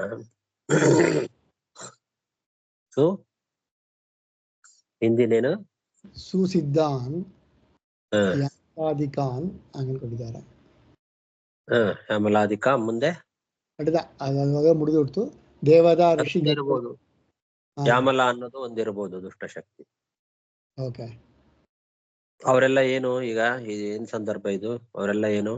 ಇದು ಬಂದು ಇವ್ರು ಹೆಂಗೆ ಇದೆಲ್ಲ ಬರ್ತೇನೆ ಹೇಳ್ತಾ ಇರಲ್ಲ, ನಿಮಗೆ ಏನೇನು ಕ್ರಿಯೇಟ್ ಮಾಡಿದೆ ನಾನು ಆಗ ಬರ ಅಂತೇಳಿ ಇದೆಲ್ಲ ಬಂದು ಬರ್ತೆ. ಪಂಜರಾತ, ಪಶುಪದ, ಕಾಪಾಲ ಈ ಎಲ್ಲ ತಂತ್ರನೂ ಬಂದು ಕ್ರಿಯೇಟ್ ಆಯ್ತು. ಅಲ್ಲಿ ಬಂದು ಆ ಥರ ಬಂದು ಸತ್ವಗುಣ ಇರೋಂಥವ್ರು ಬಂದು ಇದು ಮಾಡ್ತಾರೆ. ನರದಲ್ಲಿ ಬಂದು ಯಾರು ಸತ್ವಗುಣ ಇದ್ದಾರೆಯೋ ಅವರು ಮಾಡ್ತಾರೆ ಹಂಗೆಂಬ ಮಾತು ಬರುತ್ತೆ. ಆಮೇಲೆ ರಜೋಗುಣ ಇರೋಂಥವ್ರು ಬಂದು ಸೌರ, ಗಣೇಶ ಇದೆಲ್ಲ ತಗೊಂತಾರೆ. ಆಮೇಲೆ ಬಂದು ಇದು ಬಂದು ಇವರು ಬಂದು ಬ್ರಹ್ಮಸೂತ್ರ ಭಾಷೆ ತೆಗಿತಾರ ನಮ್ಮ ಯಾರು ವ್ಯಾಸರಾಜರ ಸ್ವಾಮಿಗಳು. ಇಲ್ಲಿ ಇದೆಲ್ಲ ಬಂತು. ಪಾಶುಪತ ಶಾಸ್ತ್ರ, ಆ ತಾಮಸದಲ್ಲಿ ಯಾರು ಭೈರವಾದಿಗಳ?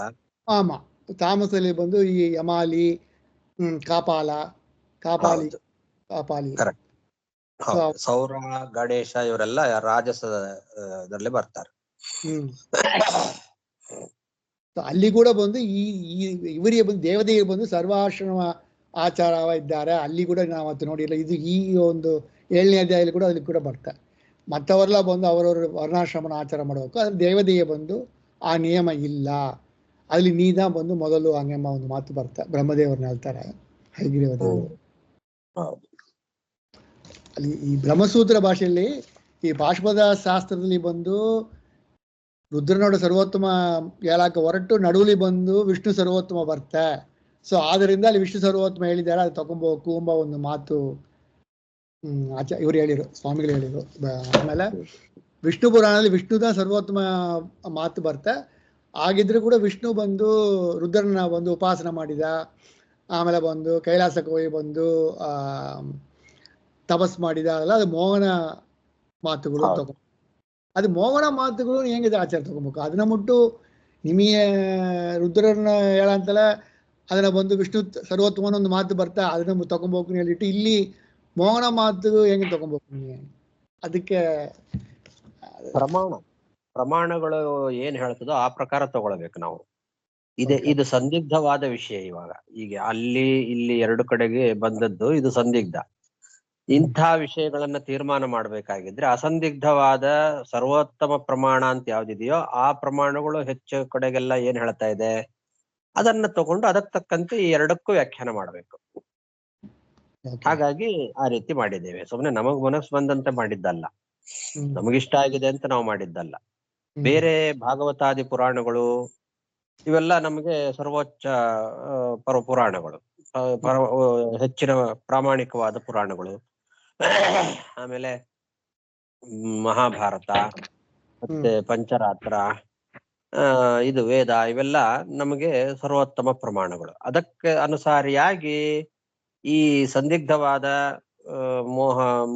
ನಮಗೆ ಸಂದೇಹ ಕೊಡುವಂತ ವಾಕ್ಯಗಳಿಗೆಲ್ಲ ಅರ್ಥ ಮಾಡಬೇಕು. ಇದೀಗ ಡೌಟ್ ಬಂತಲ್ಲ ನಮಗೆ, ಇಲ್ಲಿ ಎರಡೂ ಹೇಳಿದ್ದಾರೆ, ಅದನ್ನು ಹೇಳಿದ್ದಾರೆ ಇದನ್ನು ಹೇಳಿದ್ದಾರೆ, ಹಾಗೆ ಇಲ್ಲೂ ಎರಡೂ ಹೇಳಿದ್ದಾರೆ, ಹಾಗಾದ್ರೆ ಯಾವ್ದು ತಗೊಳ್ಬೇಕು ಅಂತಂದಾಗ ಬೇರೆ ಉತ್ತಮವಾದ ಪುರಾಣಗಳಲ್ಲಿ ಮತ್ತು ವೇದಗಳಲ್ಲಿ ಏನ್ ಹೇಳಿದ್ದಾರೋ ಅದಕ್ಕೆ ತಕ್ಕಂತೆ ಮಾಡ್ಬೇಕು. ಯುಕ್ತಿಯುಕ್ತವಾಗಿ ಅದನ್ನು ವಿಚಾರ ಮಾಡಿ ತೀರ್ಮಾನ ಆಗಿದೆ ವಿಷ್ಣು ಸರ್ವೋತ್ತಮ ಅಂತ. ಆದ್ರಿಂದ ಅದಕ್ಕೆ ಸರಿಯಾಗಿ ಇದಕ್ಕೆ ವ್ಯಾಖ್ಯಾನ ಮಾಡಿದ್ದು ಅಷ್ಟೇ. ಆಚಾರ್ಯ, ಒಂದು ನಿರವಕಾಶ ಪ್ರಮಾಣ ಅಂತ ಒಂದ್ ನಿಮಿಷ. ನಿರವಕಾಶ ಪ್ರಮಾಣ, ಸಾವಕಾಶ ಪ್ರಮಾಣ ಅಂತ ಎರಡಿರ್ತದಲ್ಲಿ. ನಿರವಕಾಶ ಪ್ರಮಾಣ ವಾಕ್ಯಗಳು ಕೆಲವಿದ್ದಾವೆ, ಇದೆಲ್ಲ ಸಾವಕಾಶ ಅಂದ್ರೆ ಇದಕ್ಕೆ ಬೇರೆ ಅರ್ಥ ಮಾಡ್ಲಿಕ್ಕೆ ಬರ್ತದೆ ಅಂತ ಅರ್ಥ. ಸಾವಕಾಶ ಪ್ರಮಾಣ. ನಿರವಕಾಶ ಪ್ರಮಾಣ ವಾಕ್ಯಗಳು ಕೆಲವಿದ್ದಾವೆ, ಅದಕ್ಕೆ ಬೇರೆ ಅರ್ಥ ಮಾಡ್ಲಿಕ್ಕೆ ಬರೋದಿಲ್ಲ. ಅಂತಹ ವಾಕ್ಯಗಳು ಏನ್ ಹೇಳ್ತದೆ, ವಿಷ್ಣುವನ್ನೇ ಸರ್ವೋತ್ತಮ ಅಂತ ಹೇಳ್ತದೆ, ಅದಕ್ಕೆ ಬೇರೆ ಅರ್ಥ ಮಾಡ್ಲಿಕ್ಕೆ ಸಾಧ್ಯನೇ ಇಲ್ಲ. ಅಂತಹ ನಿರವಕಾಶ ಪ್ರಮಾಣಗಳಿಗೆ ಅನುಸಾರಿಯಾಗಿ ಈ ಸಾವಕಾಶ ಪ್ರಮಾಣಗಳನ್ನ ಅರ್ಥ ಮಾಡ್ಕೊಳ್ಬೇಕು. ಸರಿ, ಇವಾಗ ಹೇಳಿ. ಇದು ಗುರುಗಳು, ಇದು ನಿಮ್ದು ನಾನು 3ನೇ ಕ್ಯಾಂಟ ಕೊನೆಯಿಂದ ಅಟೆಂಡ್ ಮಾಡ್ತಾ ಇದ್ದೀನಿ. 2, 3 ಆಡಿಯೋ ಫೈಲ್ ಸಿಗ್ಬೋದಾ ಎಲ್ಲಾದ್ರು? ಭಾಗವತನ? ಹೌದು, ನೀವು ಮಾಡಿದ್ದು ಇದೆ ಒಬ್ರ ಹತ್ರ. ಅಲ್ಲಿ ಈಗ ನಮ್ಮ ಪಾಠದಲ್ಲೇನೆ ಇರೋರು ಪೂರ್ತಿ ಮೊದ್ಲಿಂದ ಭಾಗವತನು ಕೂಡ ರೆಕಾರ್ಡ್ ಮಾಡಿದ್ದಾರೆ, ಅವ್ರ ಹತ್ರ ಇದೆ. ಅವ್ರಿಗೆ ಹೇಳಿದ್ರೆ ಅದನ್ನ ಕಳಿಸೋ ವ್ಯವಸ್ಥೆ ಹೇಗಾದ್ರೂ ಮಾಡ್ತಾರೆ. ಅದನ್ನ ಇಲ್ಲೆಲ್ಲ ಕಳಿಸ್ಲಿಕ್ಕೆ ಆಗೋದಿಲ್ಲ ಅನ್ಸುತ್ತೆ ಮೋಸ್ಟ್ಲಿ. ಇಲ್ಲ, ಲ್ಯಾಪ್ಟಾಪ್ ಅಲ್ಲಿ ಕಳಿಸ್ಬೇಕು, ಮೇಲಲ್ಲಿ ಅಟ್ಯಾಚ್ಮೆಂಟ್ ಆಗಿ, ಸಪರೇಟ್ ಆಗಿ ಪೆನ್ ಡ್ರೈವ್ ಅಲ್ಲಿ ಕಳಿಸ್ಕೋಬಹುದು. ಹಾಗೇನೆ ಇರುತ್ತೆ. ತಾವು ಒಂದ್ ಮಾತು ಹೇಳ್ತೀರಾ ಅವ್ರ ಹತ್ರ? ಅವ್ರ ನಂಬರ್ ಕೊಟ್ರೆ ಆಮೇಲೆ ನೀವು ಹೇಳಿದ್ಮೇಲೆ ನಾನು ಫೋನ್ ಮಾಡಿ ಕೇಳ್ಕೊತೀನಿ ಏನಾಗತ್ತೆ, ನಾನು ಏನ್ ಮಾಡ್ಬೇಕು ಕೇಳ್ಕೊ. ಇಲ್ಲೇ ಗ್ರೂಪ್ ಅಲ್ಲೇ ಕೇಳಿ ಯಾರ ಹತ್ರ ಇದೆ. ಒಂದು ನೀವೇ ಒಂದ್ ಮೆಸೇಜ್ ಹಾಕಿ, ಮೋಸ್ಟ್ಲಿ ಅಲ್ಲಿ ಯಾರ ಹತ್ರ ಇದೆ ಅವರು ರಿಪ್ಲೈ ಮಾಡ್ತಾರೆ. ಯಾರ ಹತ್ರನೂ ಇದೆ, ಒಂದ್ 2-3 ಜನ ಮೊದ್ಲಿಂದನೂ ರೆಕಾರ್ಡ್ ಮಾಡಿದವ್ರು ಇದ್ದಾರೆ ಮೋಸ್ಟ್ಲಿ. ಅವ್ರ ಹತ್ರನೇ ಇರುತ್ತೆ. ನಾನ್ ಮಾಡಿಲ್ಲ, ನಾನ್ ಯಾವ್ದು ಸೇವ್ ಮಾಡಿ ಇಟ್ಕೊಂಡಿಲ್ಲ. ಹೌದಾ? ಯಾರೋ ಯಾಕಂದ್ರೆ ಮಾಡಿದ್ದಾರೆ ವ್ಯಾಲ್ಯೂ ನನ್ನ ಅಡಿಷನ್ ಹತ್ರ ಇದೆ ಅಂತ ಹೇಳಿದ್ದು ಗೊತ್ತಿದೆ ನನಗೆ. ನಿಮ್ ಯೂಟ್ಯೂಬ್ ಚಾನಲ್ ಅದಕ್ಕೆ ಲಿಂಕ್ ಕೊಡ್ಬೋದು. ಅದಕ್ಕೋಸ್ಕರ ಇಷ್ಟು ಡೀಟೇಲ್ ಆಗಿ ಯಾರು ಹೇಳಲ್ಲ. ಅದರಿಂದ ಇಂಟ್ರೆಸ್ಟ್ ಇರೋರು ಅದನ್ನ ಕೇಳ್ಕೋಬಹುದು. ಅದಕ್ಕೆ ನಿಮ್ ಯೂಟ್ಯೂಬ್ ಚಾನಲ್ ಇದೆಯಲ್ಲ, ಅದರಲ್ಲಿ ಒಂದು ಆಡಿಯೋ ಲಿಂಕ್ ಅನ್ನು ಕೊಡ್ಬೋದು. ಫುಲ್ ಫೈಲ್ ಲೋಡ್ ಮಾಡೋಕೆ ಲಿಂಕ್ ಕೊಟ್ರೆ ಅದಕ್ಕೆ ತಕ್ಕಂಗೆ ಅವ್ರಿಗೆ ಯೂಸ್ ಆಗುತ್ತೆ. ಕೆಲವು ಡಿವೋಟೀಸ್ಗೆಲ್ಲ, ಕೆಲವರು ಬೆಳಗ್ಗೆ ಈ ಟೈಮ್ನಲ್ಲಿ ಅಟೆಂಡ್ ಮಾಡಕ್ ಅನುಕೂಲ ಇದೆ ಅವ್ರ ಡೀಟೇಲ್ಸ್ ಎಲ್ಲ ನಿಮಗೆ ಕೊಡಬೇಕು. What audio files please message ಅಂತ ಹೇಳ್ಬಿಟ್ಟು ಅವ್ರ ಡೀಟೇಲ್ಸ್ ಕಂಟ್ರಿ ಎಲ್ಲ ಕೊಟ್ರೆ ಎಲ್ಲಿದ್ರು ಕೇಳ್ಕೊಳಕ್ ಅನುಕೂಲ ಆಗುತ್ತೆ. ಅವರು ನಮ್ಮ ನೆಟ್ವರ್ಕ್ ಅಲ್ಲಿ ಬರ್ತಾರೆ ಅಂತ ಅಷ್ಟೇ ಉದ್ದೇಶ. ನನಗೆ ಬೇಕು ಅದಿಲ್ಲದೆ. ನಮಸ್ಕಾರ ಶ್ರೀ ಗುರು.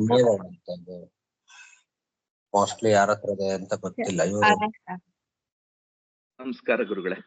ರಂಜಿತಾ ಅವ್ರ ಹತ್ರ ಇದೆ ಅಂತ ಅನ್ಕೊಂಡಿದ್ದೇನೆ. ಅವ್ರೇನೋ ಒಂದ್ಸಲ ಹೇಳ್ದಂಗೆ ಅದೇ ವಿಷ್ಣು ರಹಸ್ಯ ಕೂಡ ಎಲ್ಲಾರು ಯಾರು ರೆಕಾರ್ಡ್ ಮಾಡಿದ್ದಾರೆ ಫುಲ್ ಮಾಡಿದ್ದಾರೆ. ವಿಷ್ಣು ರಹಸ್ಯನೂ ಕೂಡ ಮೊದ್ಲಿಂದ ಮಾಡಿದ್ದಾರೆ, ಮಹಾಭಾರತನೂ ಕೂಡ ಮೊದ್ಲಿಂದ ಮಾಡಿದ್ದಾರೆ. ಆಚಾರ್ಯ ಇದೆಲ್ಲ ನೀವು ಯೂಟ್ಯೂಬ್ ಅಲ್ಲಿ ಅಪ್ಲೋಡ್ ಮಾಡ್ಬೋದಲ್ಲ? ಹಿಂದಿನ ಅದೇ ಪ್ರಥಮ ಸ್ಕಂದ, ದ್ವಿತೀಯ ಸ್ಕಂದ, ಅದೇ ಅವೆಲ್ಲಾನು ಇದ್ರೆ ನಾನು ಇವಾಗ ಪಂಚಮ ಜಾಯಿನ್ ಮಾಡಿದ್ದೆ. ಒಂದು ಆಪ್ಷನ್ ಇದೆ ಮಾಡಬಹುದು ಅಂತ ಹೇಳಿದ್ರಲ್ಲ ಇವರು ರಾಜಶೇಖರ್ ಅವರು.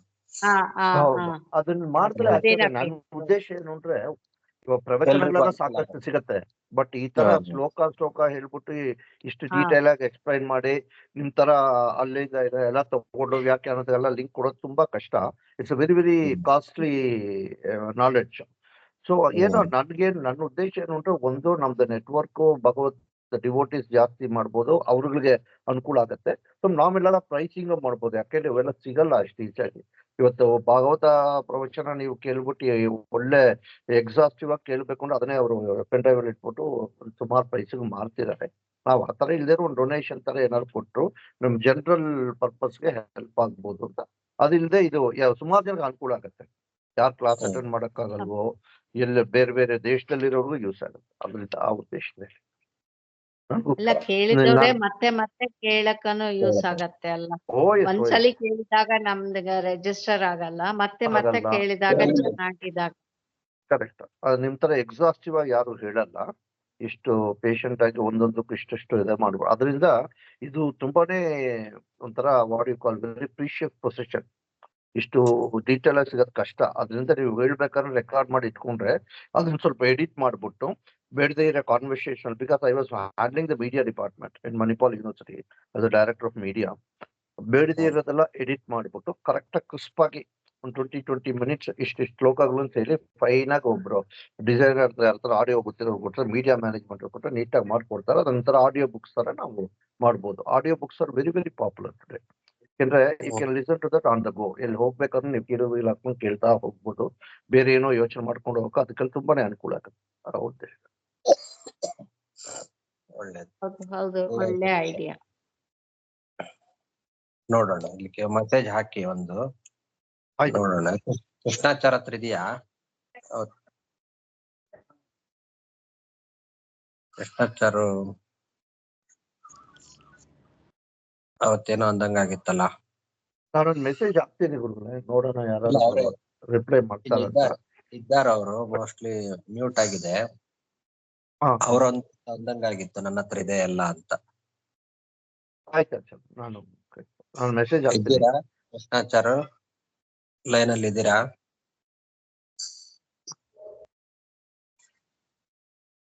ಅವರೆಲ್ಲ ಕೇಳಿಸ್ಕೊತಿಲ್ಲ ಅನ್ಸುತ್ತೆ.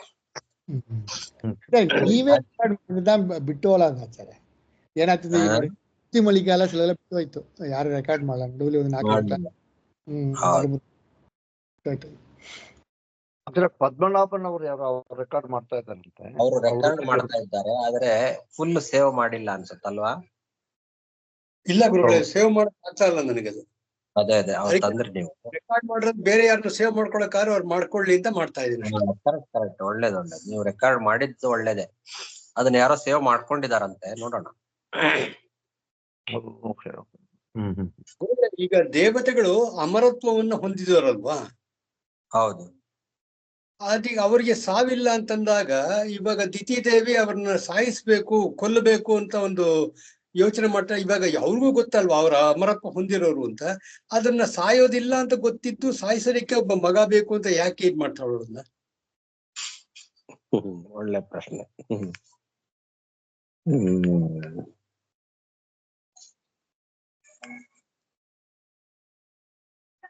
ಕರೆಕ್ಟ್, ಪ್ರಶ್ನೆ ಚೆನ್ನಾಗಿದೆ.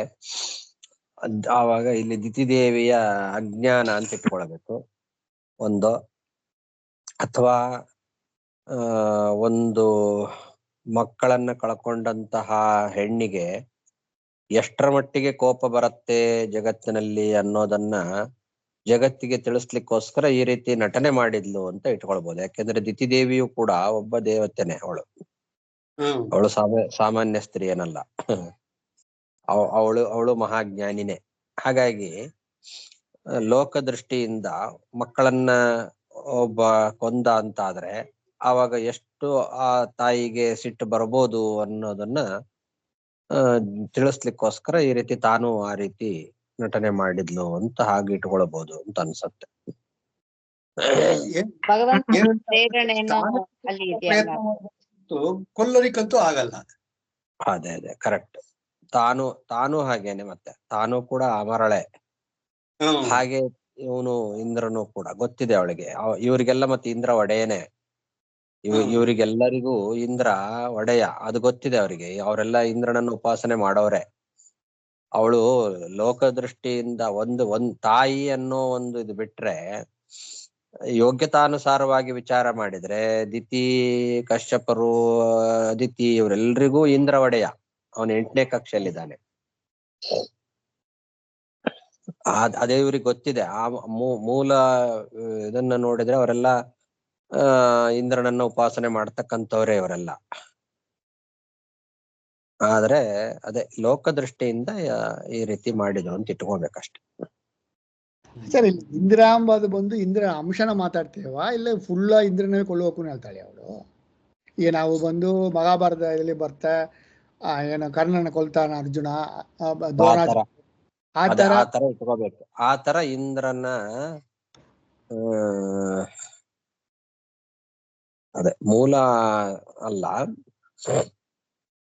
ಇಂದ್ರನ ಅಂಶ ಅಂದ್ರೆ ಯಾವ್ದು ಇಟ್ಕೊಳ್ತೀರಿ? ಈಗ ಅರ್ಜುನ ಇಂದ್ರನ ಅಂಶ ಅಂತಾನೆ ಬರ್ತಾನವ. ಅದೇ ಅರ್ಜುನ ಅನ್ನೋದು ಒಂದು ಅವತಾರ. ರೈಟ್, ಒಂದು ಅಂಶ. ಅವಳು ಇಂದ್ರನನ್ನೇ ಕೊಲ್ಲಬೇಕು ಅಂತ ಆಲೋಚನೆ ಮಾಡ್ತಾ ಇದ್ದಾಳೆ. ಈಗ ಇವನಾದ್ರೂ ಅಷ್ಟೇ ಅಲ್ವಾ, ತ್ವಷ್ಟರು ಇಂದ್ರ ಶತ್ರು ವರ್ಧಸ್ವ ಅಂತ ಯಾಗ ಮಾಡಿದ್ನಲ್ಲ, ಇಂದ್ರನನ್ನ ಕೊಲ್ಲುವ ಮಗ ಹುಟ್ಲಿ ಅಂತ. ಅವಾಗ್ಲೇ ವೃತ್ರ ಅಲ್ಲ ಹುಟ್ಟಿದ್ದು. ಅಲ್ಲೂ ಕೂಡ ಅಷ್ಟೇ, ತ್ವಷ್ಟೃನು ಹಾಗೆ ಆಲೋಚನೆ ಮಾಡಿದ. ಅಲ್ಲೂ ಇದೇ ಪ್ರಶ್ನೆ ಬರ್ತದೆ, ಇಂದ್ರನನ್ನು ಕೊಲ್ಲುವ ಮಗ ಅಂತ ಯಾಕೆ ಆಲೋಚನೆ ಮಾಡಿದ ಅವನು? ಇಂದ್ರನಿಗೆ ಸಾವಿಲ್ಲ ಅಂತ ಗೊತ್ತಿರ್ಲಿಲ್ವಾ ತ್ವಷ್ಟೃಗೆ? ಮತ್ತ ಅವನು ಕೂಡ ಅವರ ಅಣ್ಣ ತಮ್ಮಂದ್ರೆ ಅವರು ಆದಿತ್ಯ ಮಕ್ಕಳೇ ಅವರು.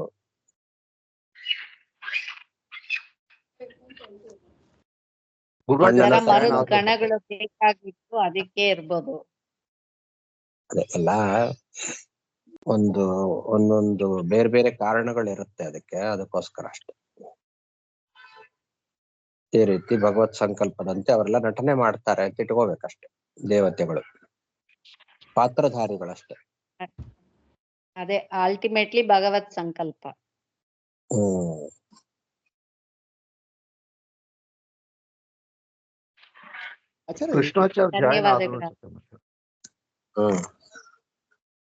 ಕೃಷ್ಣಾಚಾರ್ಯ ಅವಾಗ್ಲಿಂದಲೂ ಇದ್ದಾರೆ, ಆದ್ರೆ ಅವರು ಮ್ಯೂಟ್ ಆಗಿದೆ. ಅವರು ಕೇಳ್ತಿದ್ದಾರೆ.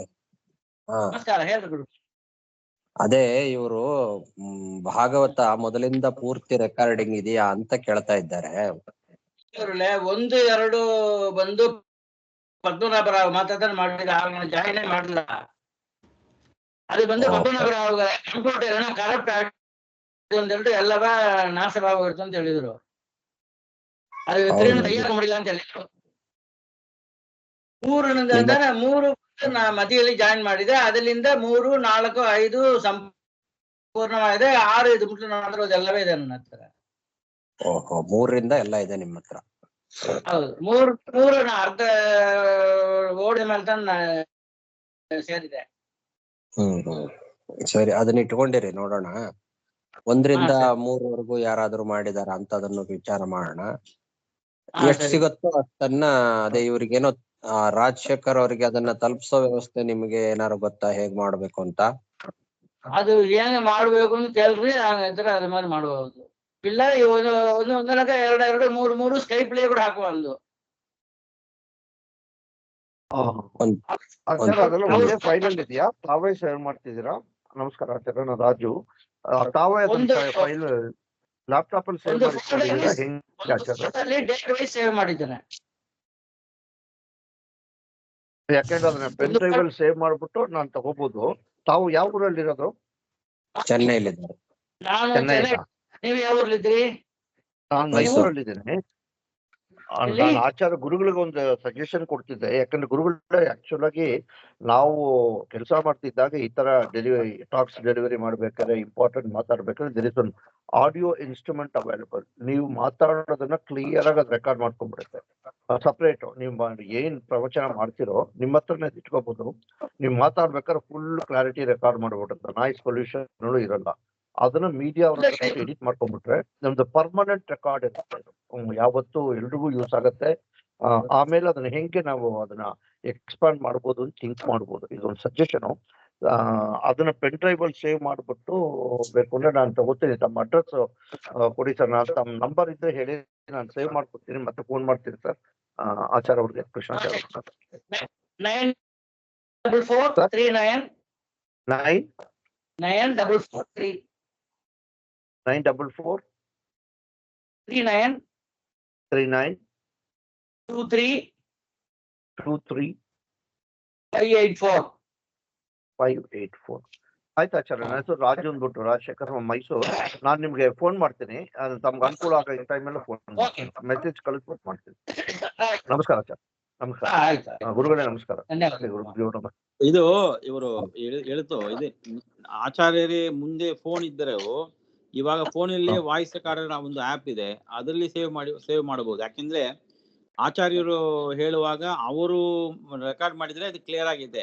ಸ್ಕೈಪ್ ಮೂಲಕವಾಗಿ ನಾವು ಕೇಳಿ ರೆಕಾರ್ಡ್ ಮಾಡಿದ್ರೆ ಅಷ್ಟು ಕ್ಲಿಯರ್ ಆಗಿ ಬರಲ್ಲ. ಸೊ ಆಚಾರ್ಯರೇ ಬಂದು ಅವರು ರೆಕಾರ್ಡ್ ಮಾಡಿದ್ರೆ ಅದು ತುಂಬಾ ಕ್ಲಿಯರ್. ಯಾಕಂದ್ರೆ ಅವರ ಅದು ಕ್ಲಾರಿಟಿ ಅದೇ ಜಾಸ್ತಿ.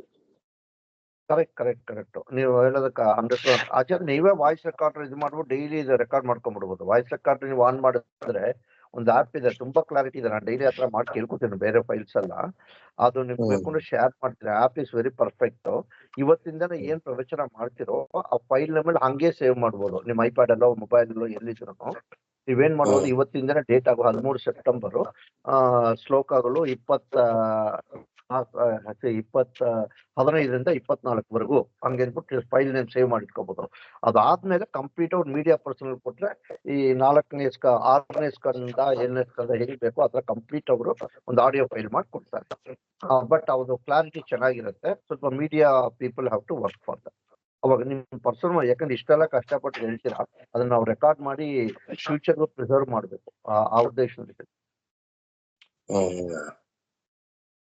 ಸರಿ, ಕಳಿಸಿ ಆಪ್ ಕಳಿಸಿ ನೋಡೋಣ. ಓಕೆ. ಈಗ ನಾನು ಸ್ಕೈಪ್ ಅನ್ನು ಆನ್ ಮಾಡ್ಕೊಂಡು ಅದರಲ್ಲೇನೆ ಈ ವಾಯ್ಸ್ ರೆಕಾರ್ಡ್ ಅನ್ನು ಆನ್ ಮಾಡ್ಕೊಂಡು ಒಂದೇ ಇದರಲ್ಲಿ ಮಾಡ್ಲಿಕ್ಕೆ ಆಗತ್ತಾ? ಇವಾಗ ನೀವು ಸ್ಕೈಪ್ ಅಲ್ಲಿ ಮಾಡಿದ್ರೆ ಅವ್ರನ್ನ ಕೃಷ್ಣಾಚಾರ್ಯ ರೆಕಾರ್ಡ್ ಮಾಡ್ತಿರೋದು. ಸ್ಕೈಪ್ ರೆಕಾರ್ಡ್ ಆಗುತ್ತೆ, ಗೂಗಲ್ ಮೀಟ್ ಅಲ್ಲಿ ರೆಕಾರ್ಡ್ ಆಗುತ್ತೆ ಅಷ್ಟೇ. ನಾನು ಒಂದೇ ಈಗ ಮೊಬೈಲ್ ಅಲ್ಲೇನೆ ಸ್ಕೈಪ್ ಮಾಡ್ತಾ ಇದನ್ನು ಮಾಡ್ತಾ ಎರಡು ಮಾಡ್ತಾ ಆಗತ್ತಾ ಅಂತ.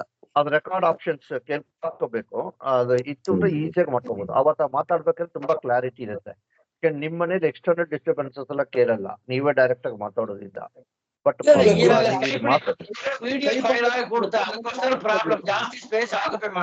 ಹೌದು ತುಂಬಾ ಕಮ್ಮಿ ಅದನ್ನ ಆಕ್ಯುಪೈ ಮಾಡೋದು. ಹೌದು ಆಚಾರ್ಯ, ನೀವು ಬಂದು ಎಕ್ಸ್ಟರ್ನಲ್ ಡ್ರೈವ್ ಅಲ್ಲಿ ಕೂಡ ಕಾಪಿ ಮಾಡಿ ಮಾಡಬಹುದು. ಆಗ್ಲಿಲ್ಲ, ಸುಮ್ಮನೆ ಆಗ್ಬಿಟ್ಟೆ ಅದಕ್ಕೆ ನಾನು. ಅದೇ ಆಚಾರ್ಯ ಇವಾಗೆಲ್ಲ ಬಂದು ಇದು ಎಕ್ಸ್ಟರ್ನಲ್ ಡ್ರೈವ್ ಬಂದು ಒಂದು ಕಾರ್ಡ್, ಬ್ಯಾಂಕ್ ಡೆಬಿಟ್ ಕಾರ್ಡ್ ಇದೆ ಅಲ್ವಾ, ಆ ಸೈಡ್ ಬರುತ್ತೆ. ಅದೆಲ್ಲ ತುಂಬಾ ಸ್ಟೋರೇಜ್ ಇದೆ.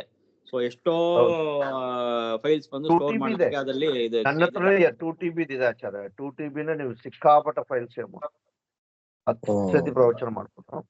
So 1 TB 2 TB minimum 1 TB ತಗೊಂಡ್ಬಿಡೋದು. ಎಷ್ಟು 1000 2000 3000 ಏನೋ ಆಗುತ್ತೆ. ನಾನು ಆ ಥರ ಎಲ್ಲ ಫೈಲ್ಸ್ ಸೇವ್ ಮಾಡಿದ್ದೀನಿ, ಡಿಪಾರ್ಟ್ಮೆಂಟ್ ಫೈಲ್ಸ್ ಅಲ್ಲ, 4 ಎಕ್ಸ್ಟರ್ನಲ್ ಡ್ರೈವ್ಸ್ ಇದೆ.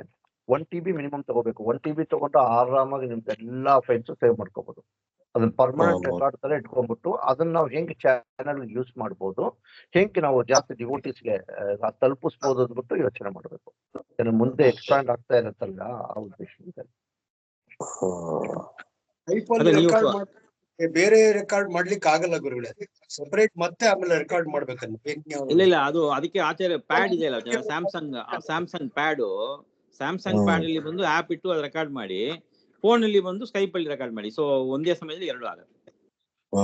ನೀವು ಅವತ್ತು ಮೆಸೇಜ್ ಹಾಕ್ತಿರಲ್ಲ ಆತರ ಇದಕ್ಕೂ ಹಾಕ್ಬೋದು ಆಚಾರ್ಯ. That is record. ನಾನು ಇನ್ಸ್ಟ್ರೂಮೆಂಟ್ ಹೆಂಗ್ ರೆಕಾರ್ಡ್ ಮಾಡೋದು, ಟೆಕ್ನಿಕಲ್ ಎಕ್ಸ್ಪರ್ಟ್ಸ್ ಇರ್ತಾರೆ, ಅವ್ರು ಏನ್ ಮಾಡ್ತಾರೆ, ಕೆಲವು ಆಪ್ ಅಲ್ಲೆಲ್ಲ ಆಡಿಯೋ ಫಿಲ್ಟರ್ಸ್ ಅಂತ ಇರುತ್ತೆ. External sound, unnecessary sound, phone ring ಆಗೋದು ಅದೆಲ್ಲ ಕೇಳಲ್ಲ, ಆಟೋಮೆಟಿಕ್ ಆಗಿ ಫಿಲ್ಟರ್ ಮಾಡ್ಬಿಡುತ್ತೆ. ತಾವು ಏನ್ ಮಾತಾಡ್ತಿರೋ ಅಷ್ಟೇ ರೆಕಾರ್ಡ್ ಆಗುತ್ತೆ. Clarity will be around 95%. Further process ಮಾಡ್ಬೇಕಾದ್ರೆ ಯು ಕ್ಯಾನ್ ರೀಚ್ 99% ಕ್ಲಾರಿಟಿ. ಹಂಗೆ ಇದು ಮಾಡೋದು. ಯಾಕೆ ಜಸ್ಟ್ ಕ್ಲಿಕ್ ಮಾಡ್ಬೋದು. ನೀವು ಒಂದು ಮೆಸೇಜ್ ಹಾಕ್ಬೋದು ಗ್ರೂಪ್ ಅಲ್ಲಿ. ಯಾಕಂದ್ರೆ ಕೆಲವರೆಲ್ಲ ಸಾಫ್ಟ್ವೇರ್ ಎಕ್ಸ್ಪರ್ಟ್ಸ್ ಇರ್ತಾರೆ, ಅವ್ರಿಗೆ ಚೆನ್ನಾಗಿ ಗೈಡ್ ಮಾಡ್ಬೋದು ಹೆಂಗೆ ಅದನ್ನ ರೆಕಾರ್ಡ್ ಮಾಡ್ಬೋದು, ಹೆಂಗ್ ಫೈಲ್ ಪ್ರಿಸರ್ವ್ ಮಾಡಬೇಕು ಅಂದ್ಬಿಟ್ಟು ಅಷ್ಟೇ. ಈವನ್ ನೀವು ಕ್ಲೌಡ್ ಅಲ್ಲಿ ಸೇವ್ ಮಾಡ್ಬೋದು. ಕ್ಲೌಡ್ ಸ್ಪೇಸ್ ತಗೊಂಡ್ಬಿಟ್ರೆ ಕ್ಲೌಡ್ ಅಲ್ಲಿ ಸೇವ್ ಮಾಡ್ಬೋದು. ಅವ್ರುಗಳ ಹೆಲ್ಪ್ ಮಾಡ್ತಾರೆ ಆ ಎಕ್ಸ್ಪರ್ಟ್ಸ್. ಕ್ಲೌಡ್ ಅಲ್ಲಿ ಸೇವ್ ಮಾಡಿದ್ರೆ ಯಾವತ್ ಬೇಕಾದ್ರೂ ಇರುತ್ತೆ, ಪರ್ಮನೆಂಟ್ ಅದು. ಸೊ ಆ ಬ್ಯಾಕಪ್ ಕ್ಲೌಡ್ ಅಲ್ಲಿ ಇಟ್ಕೋಬಹುದು. ನೀವು ಮಾಡೋದು ನಿಮ್ಮ ಫೋನಲ್ಲೂ ಎಕ್ಸ್ಟರ್ನಲ್ ಡ್ರೈವ್ ಅಲ್ಲಿ ಇಟ್ಕೋಬಹುದು. ಎರಡು ಒಂದು ಬ್ಯಾಕಪ್. ಕ್ಲೌಡ್ ಗೂಗಲ್ ಎಲ್ಲ 15 GB ಮಾಡಕ್ முடியாது ಫ್ರೀಯಾ, ಅದಕ್ಕೆ ಆಮೇಲೆ ಯು ಹ್ಯಾವ್ ಟು ಪೇ. ಹೌದು sir, but still that would be more ಇದು what you call sustainable in the long run. ಸ್ವಲ್ಪ ಪೇ ಮಾಡಬೇಕು ಕ್ಲೌಡ್ ಸ್ಪೇಸ್ಗೆ, ಬಟ್ ಅಷ್ಟು ಆ ಲೆವೆಲ್ ಇವಾಗ ಬೇಡ. At least audio files external drive ಅಲ್ಲಿ ಸೇವ್ ಮಾಡ್ಕೋಬಹುದು. Cloud backup up to 1 GB 15 GB ಇದೆ backup. we can pay the extra amount. ಹಣ ಪ್ರಶ್ನೆ ಇಲ್ಲ. who is going to go on, ಯಾರು ಬಂದು ಮಾಡಬೇಕು, right? I don't think the people, right? Correct. There are some people who are experts in media management. ಅಲ್ಲಿ ಸುಮಾರು ಜನ ಗೊತ್ತಿರುತ್ತೆ. ಯಾಕಂದ್ರೆ ಡೇ ಟು ಡೇ ಆಫೀಸ್ ನಲ್ಲಿ ಕೆಲಸ ಮಾಡೋರಿಗೆ ಇವೆಲ್ಲ ತುಂಬಾ ಇಂಪಾರ್ಟೆಂಟ್. ಇವಾಗ ನಾನು ಯೂನಿವರ್ಸಿಟಿಯಲ್ಲಿ ಕೆಲಸ ಮಾಡ್ಬೇಕಾದ್ರೆ almost we use to produce 200 videos. ಇದು ಒಂದು ಎಲ್ಲಾ ತರ ಫಿಲ್ಟರ್ಸ್ ಇರುತ್ತೆ. Department full file department. But ನಿಮ್ದು ಅದಕ್ಕೆ ಕಂಪೇರ್ ಮಾಡಿದ್ರೆ ಅಷ್ಟು ದೊಡ್ಡದಲ್ಲ ಇದು. ಬಟ್ ನಿಮ್ ಪರ್ಟಿಕ್ಯುಲರ್ ಪರ್ಪಸ್ ಹೆಲ್ಪ್ ಆಗಕ್ಕೆ ಕೆಲವರು ಹೆಲ್ಪ್ ಮಾಡ್ತಾರೆ. ಇವತ್ತು ಸಿಕ್ಕಾಪಟ್ಟೆ ಟೆಕ್ನಾಲಜಿ ಇಂಪ್ರೂವ್ ಆಗಿದೆ. ಸೊ ಅದು ಇನ್ನೊಂದು ಮೆಸೇಜ್ ಹಾಕಿದ್ರೆ ದಟ್ ಮೈಟ್ ಹೆಲ್ಪ್ ಅಷ್ಟೇ. ಇಲ್ಲ ನಾನೇ ಹಾಕ್ತೀನಿ ಆ ಮೆಸೇಜ್. ಇಲ್ಲ, somebody is paying and giving rights ಅಂತ ಹೇಳಿದ್ರೆ ನಾ ಅಪ್ಲೋಡ್ ಮಾಡುವ ನನ್ನ ಹತ್ರ ಇರೋದು ಎಲ್ಲ ತನೂ. ಅಲ್ಲ, ಅದು ಅಲ್ಟಿಮೇಟ್ ಆಗಿ ಅದನ್ನ ಬಂದು copyright should be with Achar who is the author of this patent copyrights. And ಅವ್ರಿಗೆ moreover he is running a goshala. ಅದು ಆ ಉದ್ದೇಶದಿಂದನೂ ನಾನು ಹೇಳ್ತಾ ಇದ್ದೀನಿ. So because clarity of the file should be absolute. When we want somebody to pay, naturally clarity ತುಂಬಾ clear ಆಗಿರ್ಬೇಕು. So ಅದು ಅದರಿಂದ ನಾನು ಹೇಳ್ತೇನೆ ಅಷ್ಟೇ. ಕ್ಲಾರಿಟಿ ಇರಬೇಕು, ಅದನ್ನ ಎಡಿಟ್ ಮಾಡಬೇಕು. ಆವೃತ್ತಿ ಮಾಡಿ ಸೂಪರ್ ಆಗಿದೆ. ಹೌದು. ಅದನ್ನ ನಾವು ಪ್ರೈಸ್ ಮಾರಕ್ಕಿಂತ ಡೊನೇಷನ್ಸ್ ಮಾಡ್ಬೋದು. Donations will go to the whatever is the account. ಅದು ಕೊಟ್ಬಿಟ್ರೆ please pay nominal donation at your ಇದನ್ನ ಹೇಳಿದ್ರೆ ಅವರೇ ವಾಲಂಟಿಯರ್ ಕೊಟ್ರೆ ಏನೋ ಡೊನೇಷನ್ ಕೊಟ್ಟು ತಗೋತಾರೆ. ಇಂಟ್ರೆಸ್ಟ್ ಇರೋ. ಯಾಕಂದ್ರೆ ಇಷ್ಟು ಕಷ್ಟಪಟ್ಟು ಮಾಡಿದಕ್ಕೆ ಎಫರ್ಟ್ಸ್ಗೆ ಸ್ವಲ್ಪ ಇನ್ಕಮ್ ಬರಬೇಕು. ಅಟ್ ದ ಸೇಮ್ ಟೈಮ್ ಎಲ್ರಿಗೂ ಉಪಯೋಗನೂ ಆಗ್ಬೇಕು ಅಷ್ಟೇ. ಕಾಪಿರೈಟ್ಸ್ ನಿಮ್ದು ಇರ್ಬೇಕು ಆಚಾರ್ಯ. ಗುರುರಾಜ್ ಆಚಾರ್ಯದು ನಿಮ್ಮ ಕಾಪಿರೈಟ್ಸ್ ಇರ್ಬೇಕು once you create a file. ನೋಡಿ ಏನು ಮಾಡ್ಲಿಕ್ಕಾಗತ್ತೋ ಮಾಡಿ. ನಾನು ಮೆಸೇಜ್ ಅಂತೂ ಹಾಕ್ತೀನಿ, ನೋಡೋಣ ಆಚಾರ್ಯ ಹಿಂಗಾಗುತ್ತೆ. ಸರಿ. Okay, thank you. ನಮಸ್ಕಾರ. ಹರೇ ಶ್ರೀನಿವಾಸ. ನಮಸ್ಕಾರ ಗುರುಗಳೇ. ಹರೇ